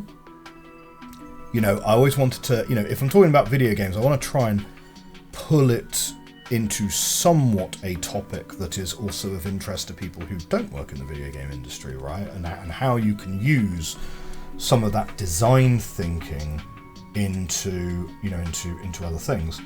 But yeah, I found it a little bit deflating when, like, the vast majority of UX content that gets churned out onto YouTube is people who have done, like, you know, they're 5 years into the industry, but they're trying to style themselves as some kind of UX guru because they worked for a FANG company or something, and, you know, they're 5 years into the role, but they're sort of making out like they're some sort of expert on the subject, and, you know, essentially bragging about how much money they make doing their career. And I kind of find that a bit cringe, in honesty. So I kind of got a little bit, I don't know, disillusioned with YouTube for serious pedagogical content. And so I just play video games now instead, which is far easier, much quicker to edit the videos on. Like, I've published a video like every day for several months now, because editing gameplay footage is so much faster than editing, you know, trying to make a script that's interesting and insightful and original, and then editing that to make it interesting. Like, that took months of work. I think you're correct. I think you're correct in that regard. Yes, I would much rather have a couple of returning viewers who you actually sort of get to know over time, rather than because when you say actually pandering, the pandering, I think, seems to come more from the algorithm than it does from the this is my interpretation of it anyway. I don't really have... This has just become a just chatting stream now. We just have some Opus Magnum OST in the background. But yeah, the big YouTubers that I've watched, and I'm talking about people... No, okay, I don't want to name anyone specific, right? But I'm talking about big YouTubers that have got like 1 million subscribers or more, with a couple of notable exceptions. And I'll name a couple of notable exceptions because I think they really do buck the trend, right? So Jenny Nicholson, I think, is excellent. She's very funny, her scripts are very funny, and she clearly works on content that is of interest to her, and she does not chase trends, right? I think her channel's brilliant. The other one, which is very similar, is CPG Grey, right? He doesn't chase trends. He picks a topic and he researches it, and he goes down a rabbit hole, and it's very funny and insightful and educational. But those kind of channels are the exception rather than the rule, and usually what you see in channels that have more than 100,000 subscribers or 1 million subscribers is they will quite cynically have to shoehorn in footage or wording in their script for something that is a very recent trend. You know, like when, as an example, when Cyberpunk came out, there was a whole bunch of videos that were then dropping for the next couple of weeks, even if they weren't about Cyberpunk, contain some footage from it so that you can then put Cyberpunk into the tags, into the description, you're adding like credit for it and so on. And of course you have to sort of play that game, because otherwise the algorithm literally ignores you. Like YouTube and Twitch, they will tell me not only, you know, how many people click on a video, but they also tell you like what your click-through rate is. So you can work out how many people YouTube has served your video up to. And so if you look at your statistics and you kind of go, well, you only showed my video as an option to 100 people, and yeah, okay, only 5 of them clicked on it, like, you know, maybe you get a 5% click-through rate, which is pretty reasonable. Well, I don't know actually if that's reasonable or not. It's reasonable for me. I don't get 5% very often, but if YouTube's only showing your video as an option to 100 people, then you're not going to get very many views at all, you know. Don't know, but then that's that kind of, it's search engine optimization, isn't it? And if I ever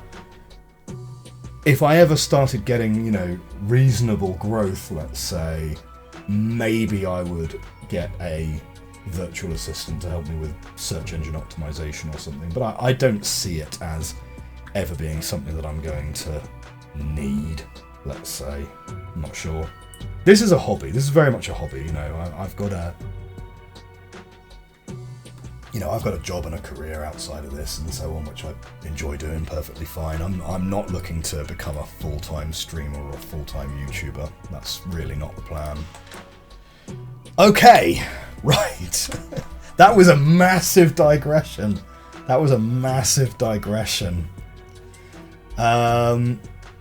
Yes, you've seen CPG Grey's State Flag video half a dozen times. Yeah, a lot of people really like that video. I really liked his Lord of the Rings videos. The explanation of the Lord of the Rings stuff. Yeah, that was good. Okay. I think number 3 and number 4, we are then going to put them on tracks. Yeah? Do we want to put them on tracks? Or actually, do we want it to be number 1 that carries it forward and number 2 that carries... I think it's number 1 and number 2 that we want to carry it forward. Yeah? So, what releases when? Number 2 releases here. We don't want number 2 to release. Right, what releases when? So number 4 we want to release, number 3 we want to release. Yeah? At that point, number 2, let's continue that down the track. Number 1, let's continue... No, wait, no, number 1 we don't want to release. No, we don't want number 1 to release. Bleh. Get out of here. Number 3 we want to release. Okay, and then continue down your track. Okay. Brilliant. At this point...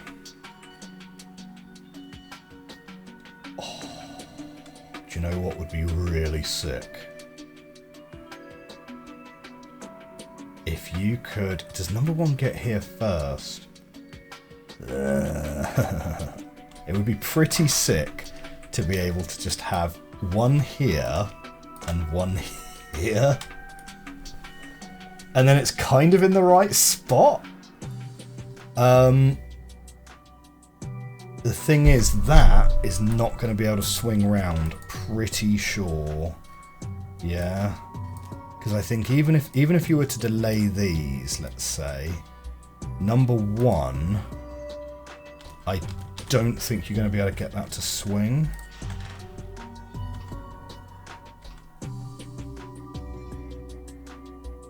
No, but I tell you what, you could.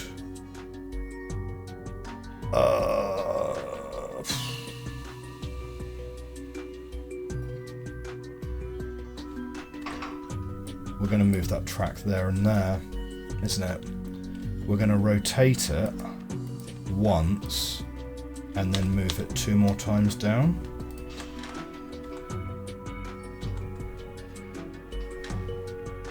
No, needs to rotate at least a couple more times, sorry.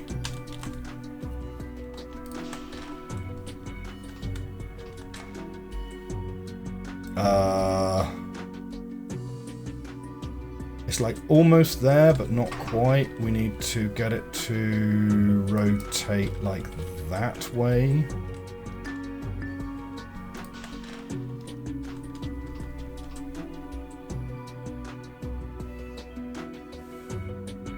It's then going to need to have a minus to it.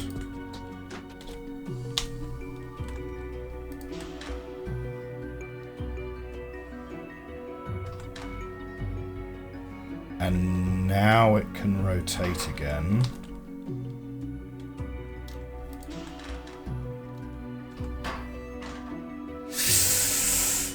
Oh, nearly. It's nearly there, isn't it? If you could move this out the way earlier.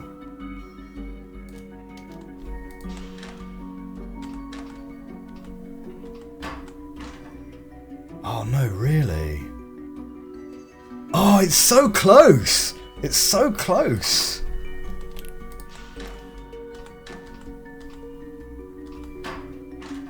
Okay, can we do minus before the rotate and then rotate again?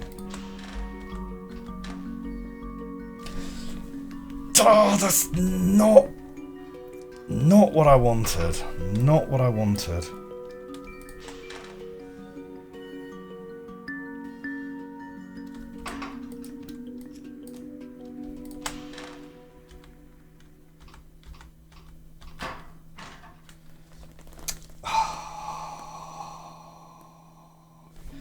What if this and this moved at the same time now?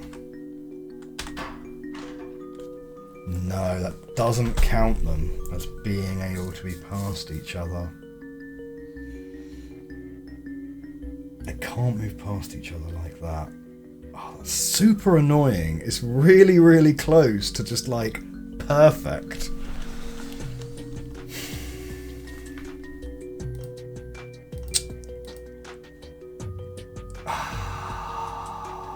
We could get 2 to rotate. We could get 2 to rotate, couldn't we? Just like that.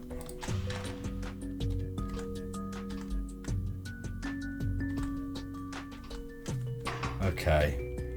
Because then we do minus for the last time, and then one of them's going to release as the other one moves. And where we've ended up is a piece that looks like this. So let's put it here, and then we're going to go Number 2 is going to go minus, minus, minus, drop, and number 1's going to drop there. Okay.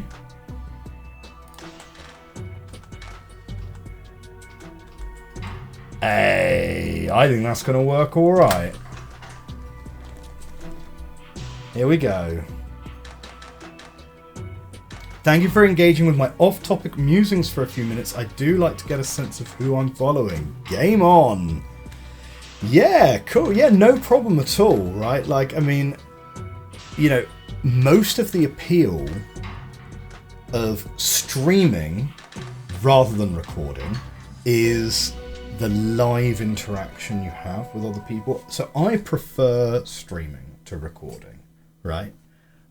Because I like the back and forth on topics, and I like the fact that topics can meander in a direction that you don't expect. Whereas if you're recording, you know, on your own, you might come to a bit of a section of the game that reminds you about a different game, and then you can talk about that game a little bit and other things that you've played and so on. But like, you know, going into today's stream, didn't expect Gran Turismo was going to crop up as a topic of conversation, for example. The effect is subtle. You may want to avoid crowded areas whilst using it. Yeah. The reason I don't stream more often than I do, so I stream twice a week. I stream on Sunday mornings, which is like a really chill stream. I mean, both of my streams are chill, really. I stream Sunday mornings, I stream Monday evenings, and that is simply because I have very small baby, you know? And very small baby requires a lot of attention, so I have 2 sessions a week where I am guaranteed to have some time to myself. Monday evenings, Sunday mornings. The other times that I game, it's kind of more like I'll get half an hour here, 45 minutes here, like, you know, on an evening where I've got the baby monitor, often it's fine and I can just play through it. But the problem is I can't stream if I also have the baby monitor, because if baby wakes up, then that's going to kind of be the end of the stream and everyone will be like a bit disappointed with that. Whereas if you're recording, it doesn't matter, you know, you just pause the recording, you come back like half an hour later or whatever. So, you know, I'd love to stream more because I do prefer streaming, but it's just the reality of the situation, really. We're going to make some very dark thread. A grenadier.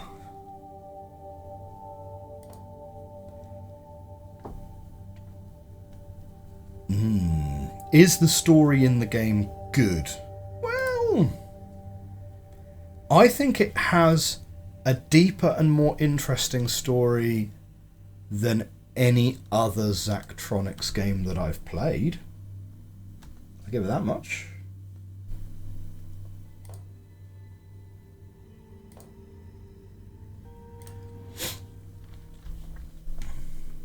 Okay.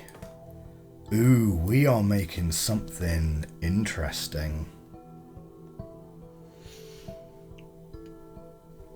The thing I like about this game that I think sets it apart from other Zachtronics games is the theming of it, you know. I think that most of Zachtronics games are in some way computer or coding themed, which is a little bit kind of,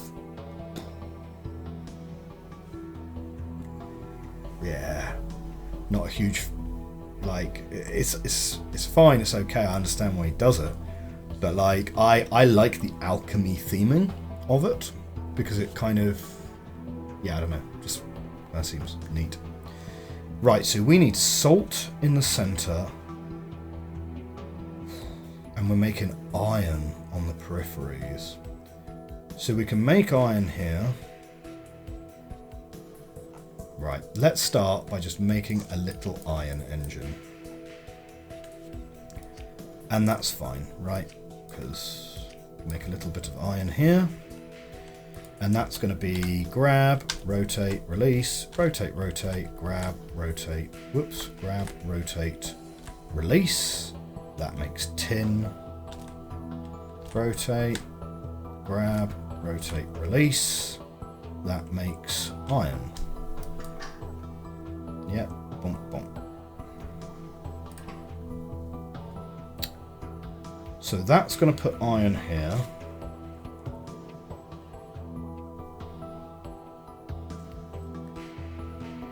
Then this guy is just going to be salt. And the salt...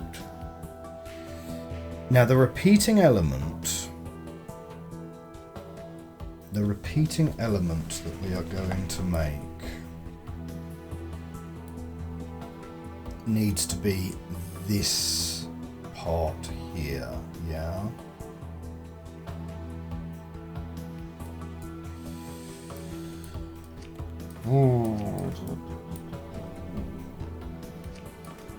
So, the last bond we want to make is this bond here. Yeah. So we want to leave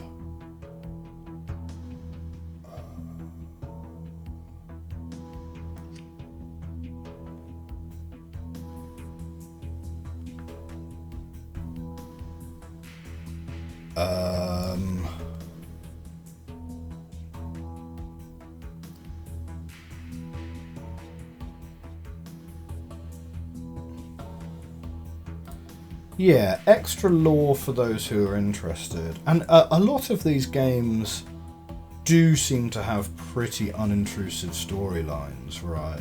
Like, I mean, well, even indie games almost in general, right? Like, thinking about some of the puzzle games that we've played recently, Taiji does have a story to it. It's very oblique. On stream we're playing Abduction. That, you know, it's a puzzle game. It has a story. It has a lot of lore associated with it. You do not need to read all of the lore. At the moment, I've just started recording Ori and the Blind Forest. The first episode of that will be coming out actually next Monday. And Ori and the Blind Forest, one of my absolute favourite Metroidvanias, again, has a story pretty unintrusive. I don't think there's a, there's a skippable opening scene. But aside from that, I don't think there's a single cutscene that's longer than like 2 minutes long.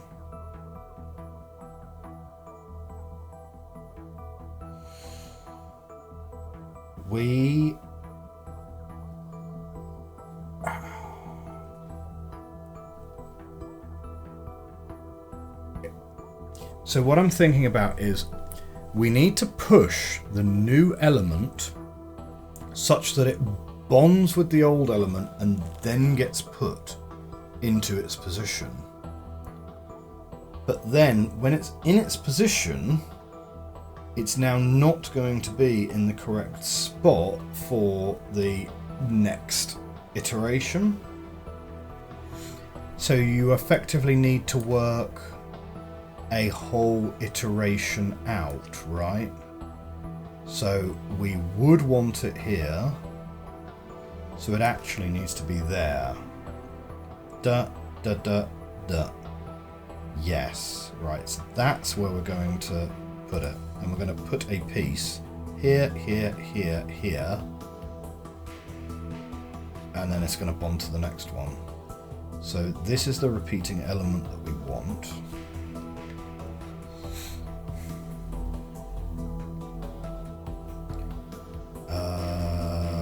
Let's take...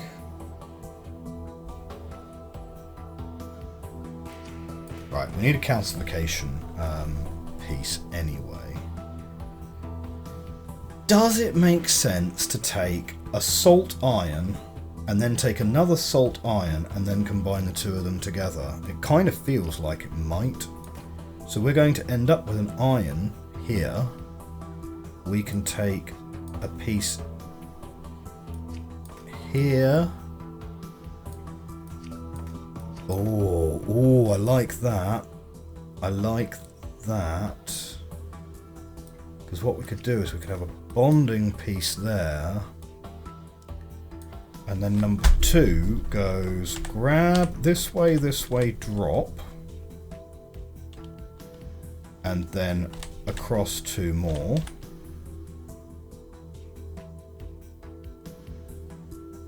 And then that's the point where it's made iron.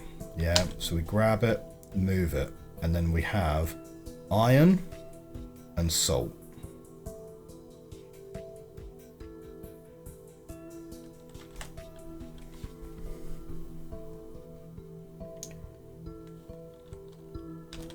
And then that can go back here, and we're going to start that process again. Meanwhile, this one dropped here, so we're going to grow that way and start that process again.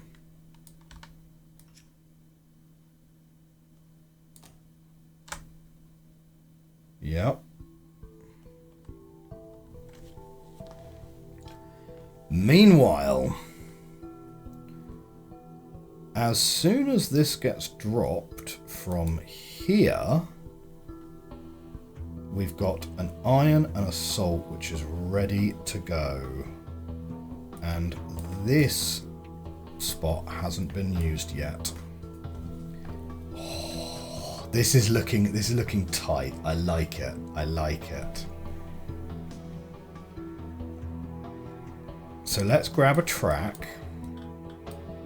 Okay. Number 3 is going to grab, and it's as soon as this one's dropped, we're going to grab it. And we're just sort of going to run away down the track with it for now. Yeah.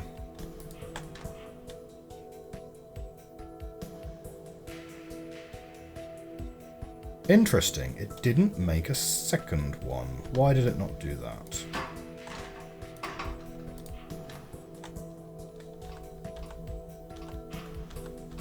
Oh, number 1 didn't reset to the correct spot. So wait a minute, number 1... Ah, it ends up in a spot that I didn't expect. Okay, great. Great.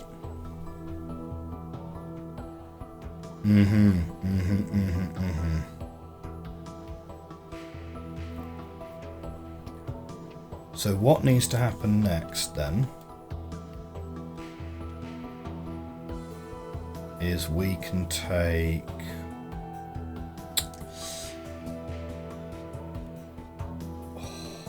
we could extend the track the other way, you know.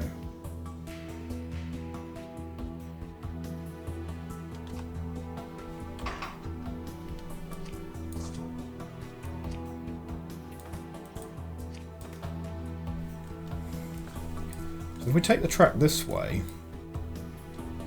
okay, so we can go and take that and pop it somewhere vaguely sensible,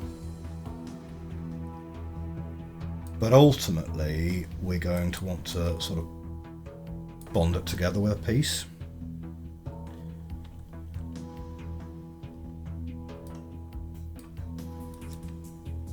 If we release that there,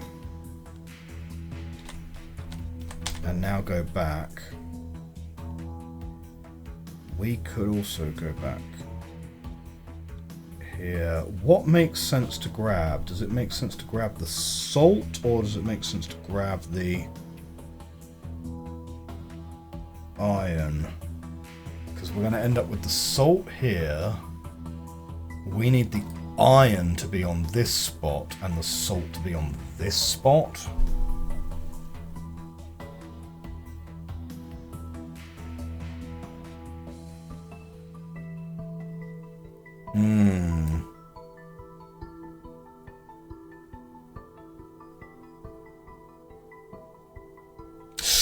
Ooh, I think I see it right. If we go here, rotate again ++, and another plus. Oh no, wait, yeah, +++. Rotating it twice will just get it into the right spot. Yeah, it would. Okay, so then as soon as that's released, grab and rotate twice. Oh, that's pretty tasty, isn't it? I like that.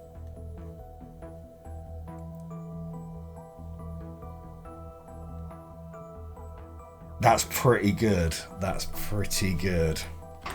Okay, we need to get rid of one of those.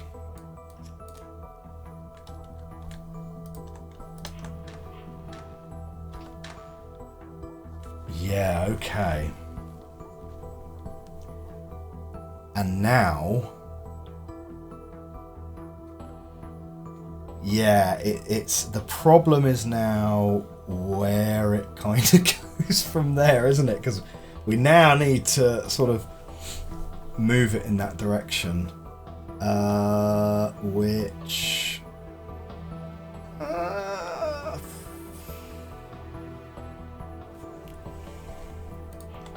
No. Stop. Right. So 3 moves that far. We could just get a 4th arm, to be fair. We could just get arm number 4 and plant it here. And then at some point, as soon as this moves away, arm number 4 just goes minus and grabs.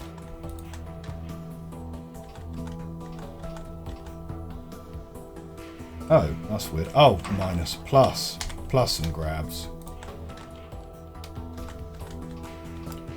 So that's grabbed, ready.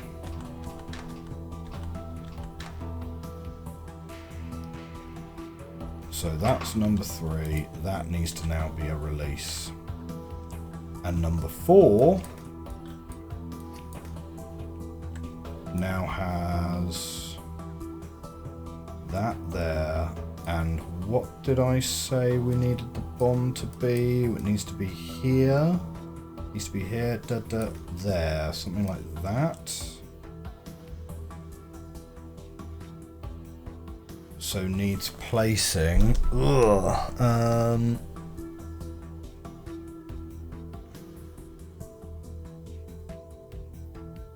Yeah, okay. 1, 2, 3.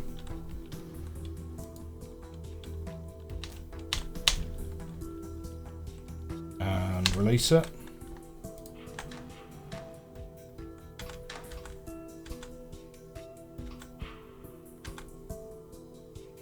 And that's it. That's going to do it.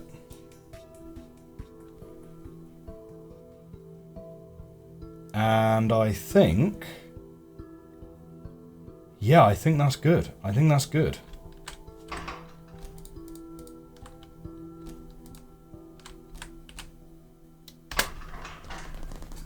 Let's go. Split track 4th arm. 3 is doing too much. Yeah, 3 is probably going to be the rate limiting step there. I would agree.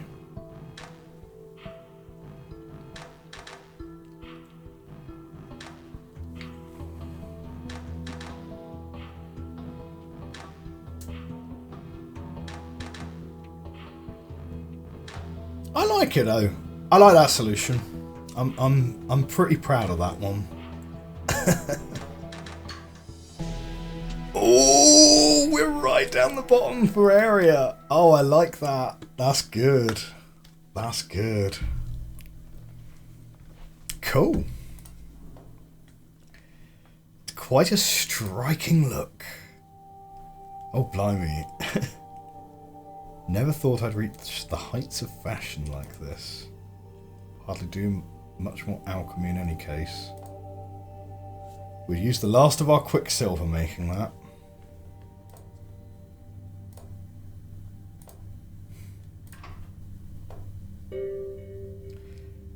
And now we're up to the heist. The lead ore heist. Time for me to go. Good luck, Nils. You know I've succeeded when a barge of lead ore floats down the river towards you, and I'll send instructions detailing where to send my share of the gold later. Funny thing about that, no, I don't. When I first found the two of you hiding in this abandoned shop, my first thought was to cut you both down as you slept and sell your personal effects. That is a funny story, Whittle.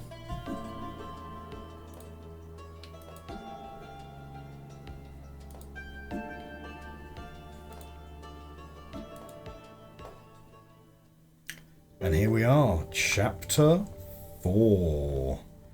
Decoded message. They're quite capable, dare say the best of this type I've seen in fact. Trustworthiness, they'll likely stick to a deal built around shared aims, but they're not the type to develop blind loyalty. Why not meet them yourself? They're holed up in an abandoned shop along the river.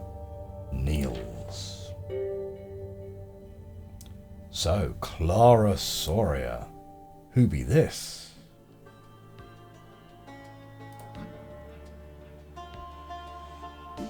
Oh, Clara was Frederick's muse, I believe. Shame he never got to use the Van Tassen Observatory.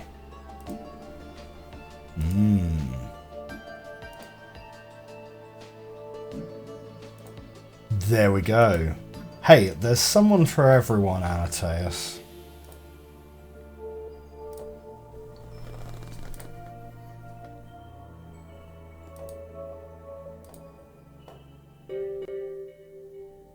Okay. Now, we've got around about 10 minutes left of the stream, or so. So rather than jumping into Litharge separation, let's play a round or two of Sigmar's Garden. We are at 78 wins. Let me put myself down into the corner of the screen here so that you can just about see the whole board. Sigmar moment. I mean, now I genuinely love Sigmar's Garden. Yeah, I'm a really big fan. It's one of the better solitaire games I've played, in honesty. I mean, 78 wins. I have no idea how many games I've played so far. Although I do have a pretty reasonable win rate, so I think it's probably okay.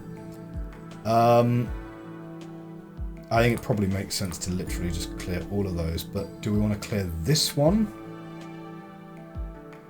Or some of these? So let's have a look at where my Mercury is.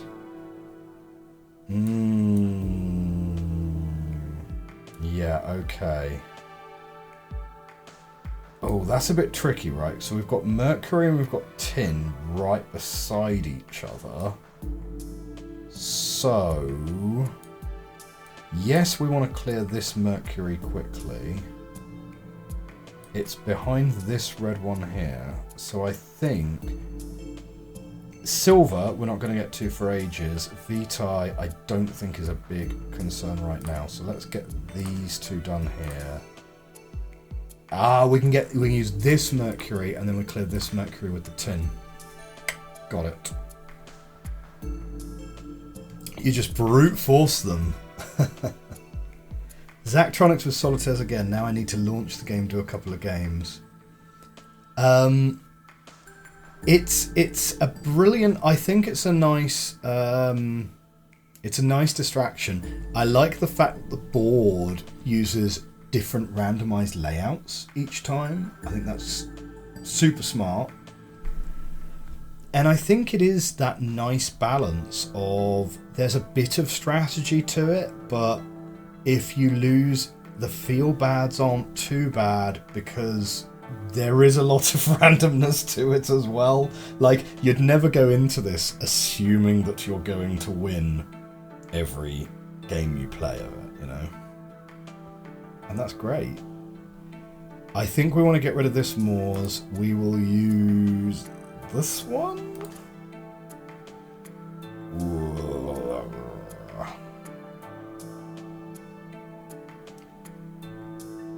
This green is going to be obscuring this green here. Oh, this is a bit of a tricky layout actually, because the inner ring is super duper hard to make available. You kind of need to clear all of these, right? So now we've got Mercury available. Iron is stuck up there. We have 2 salt available to us whenever we want. Seems to me every starting condition is theoretically solvable. I think if we could slow down the initial placement sequence, it would give up the whole game. Oh, really? So you're hypothesizing that the way the game randomizes is it effectively does a reverse solve rather than actually doing a random orientation. That would be super clever. Yeah, okay. I'd never thought about it. But yeah, I think you're probably right, to be fair.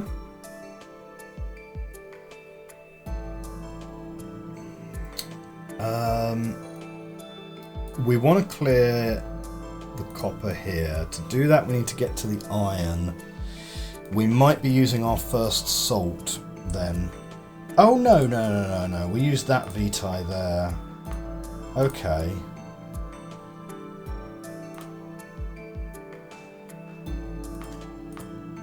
So let's use you. And yes, we want to use you. Well, let's just make sure the other one isn't in a super duper awkward place. Yeah, that's fine. Here and here. 6 greens. We're pretty close to having all greens out, actually. We've got one here and here. Yeah, now we can just clear all greens. So that's great. And by the time you end up with ones which are sitting out on their own, you can be pretty confident you're going to get it.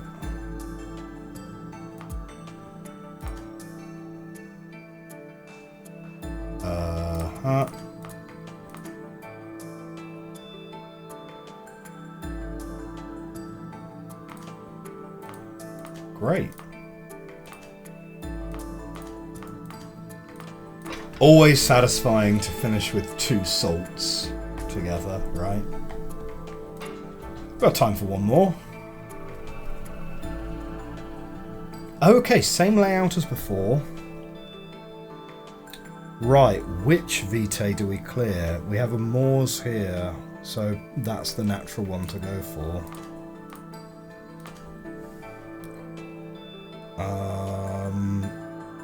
Okay. Yes, that makes a lot of sense to clear that one. Do we actually want to clear it with this? We want to clear it with this. It's kind of not totally obvious.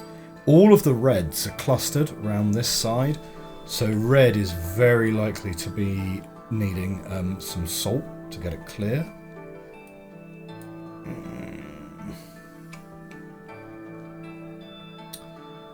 I think we leave this one where it is and we clear these 2.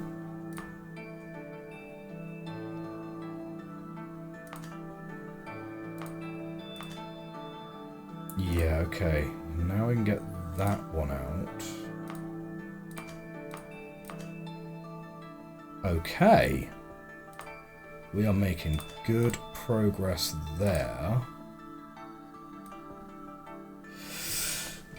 Next, clear you and you, because that's a bit of a degenerate case anyway.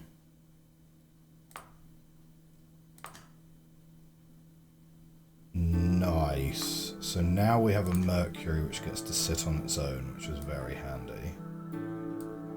Where are our other Mercuries? Let's break that.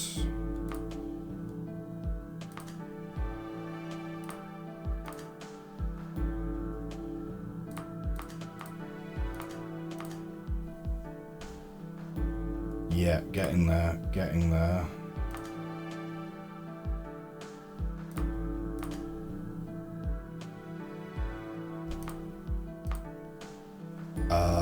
Okay, that's... Right, let's just clear those off the board. Clear those, clear that.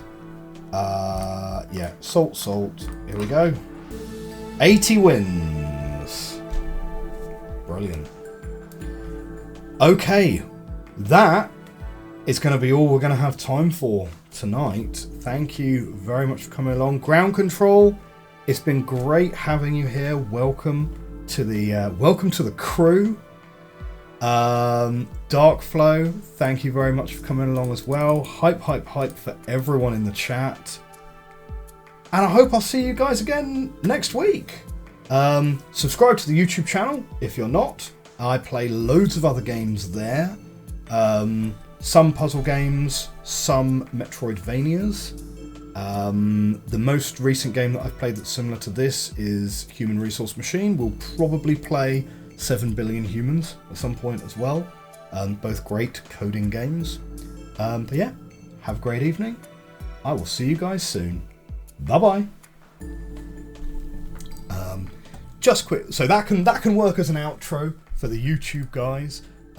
For everyone else staying on Twitch, let's have a quick look as to see who is available on Twitch right now, and we'll see if anyone.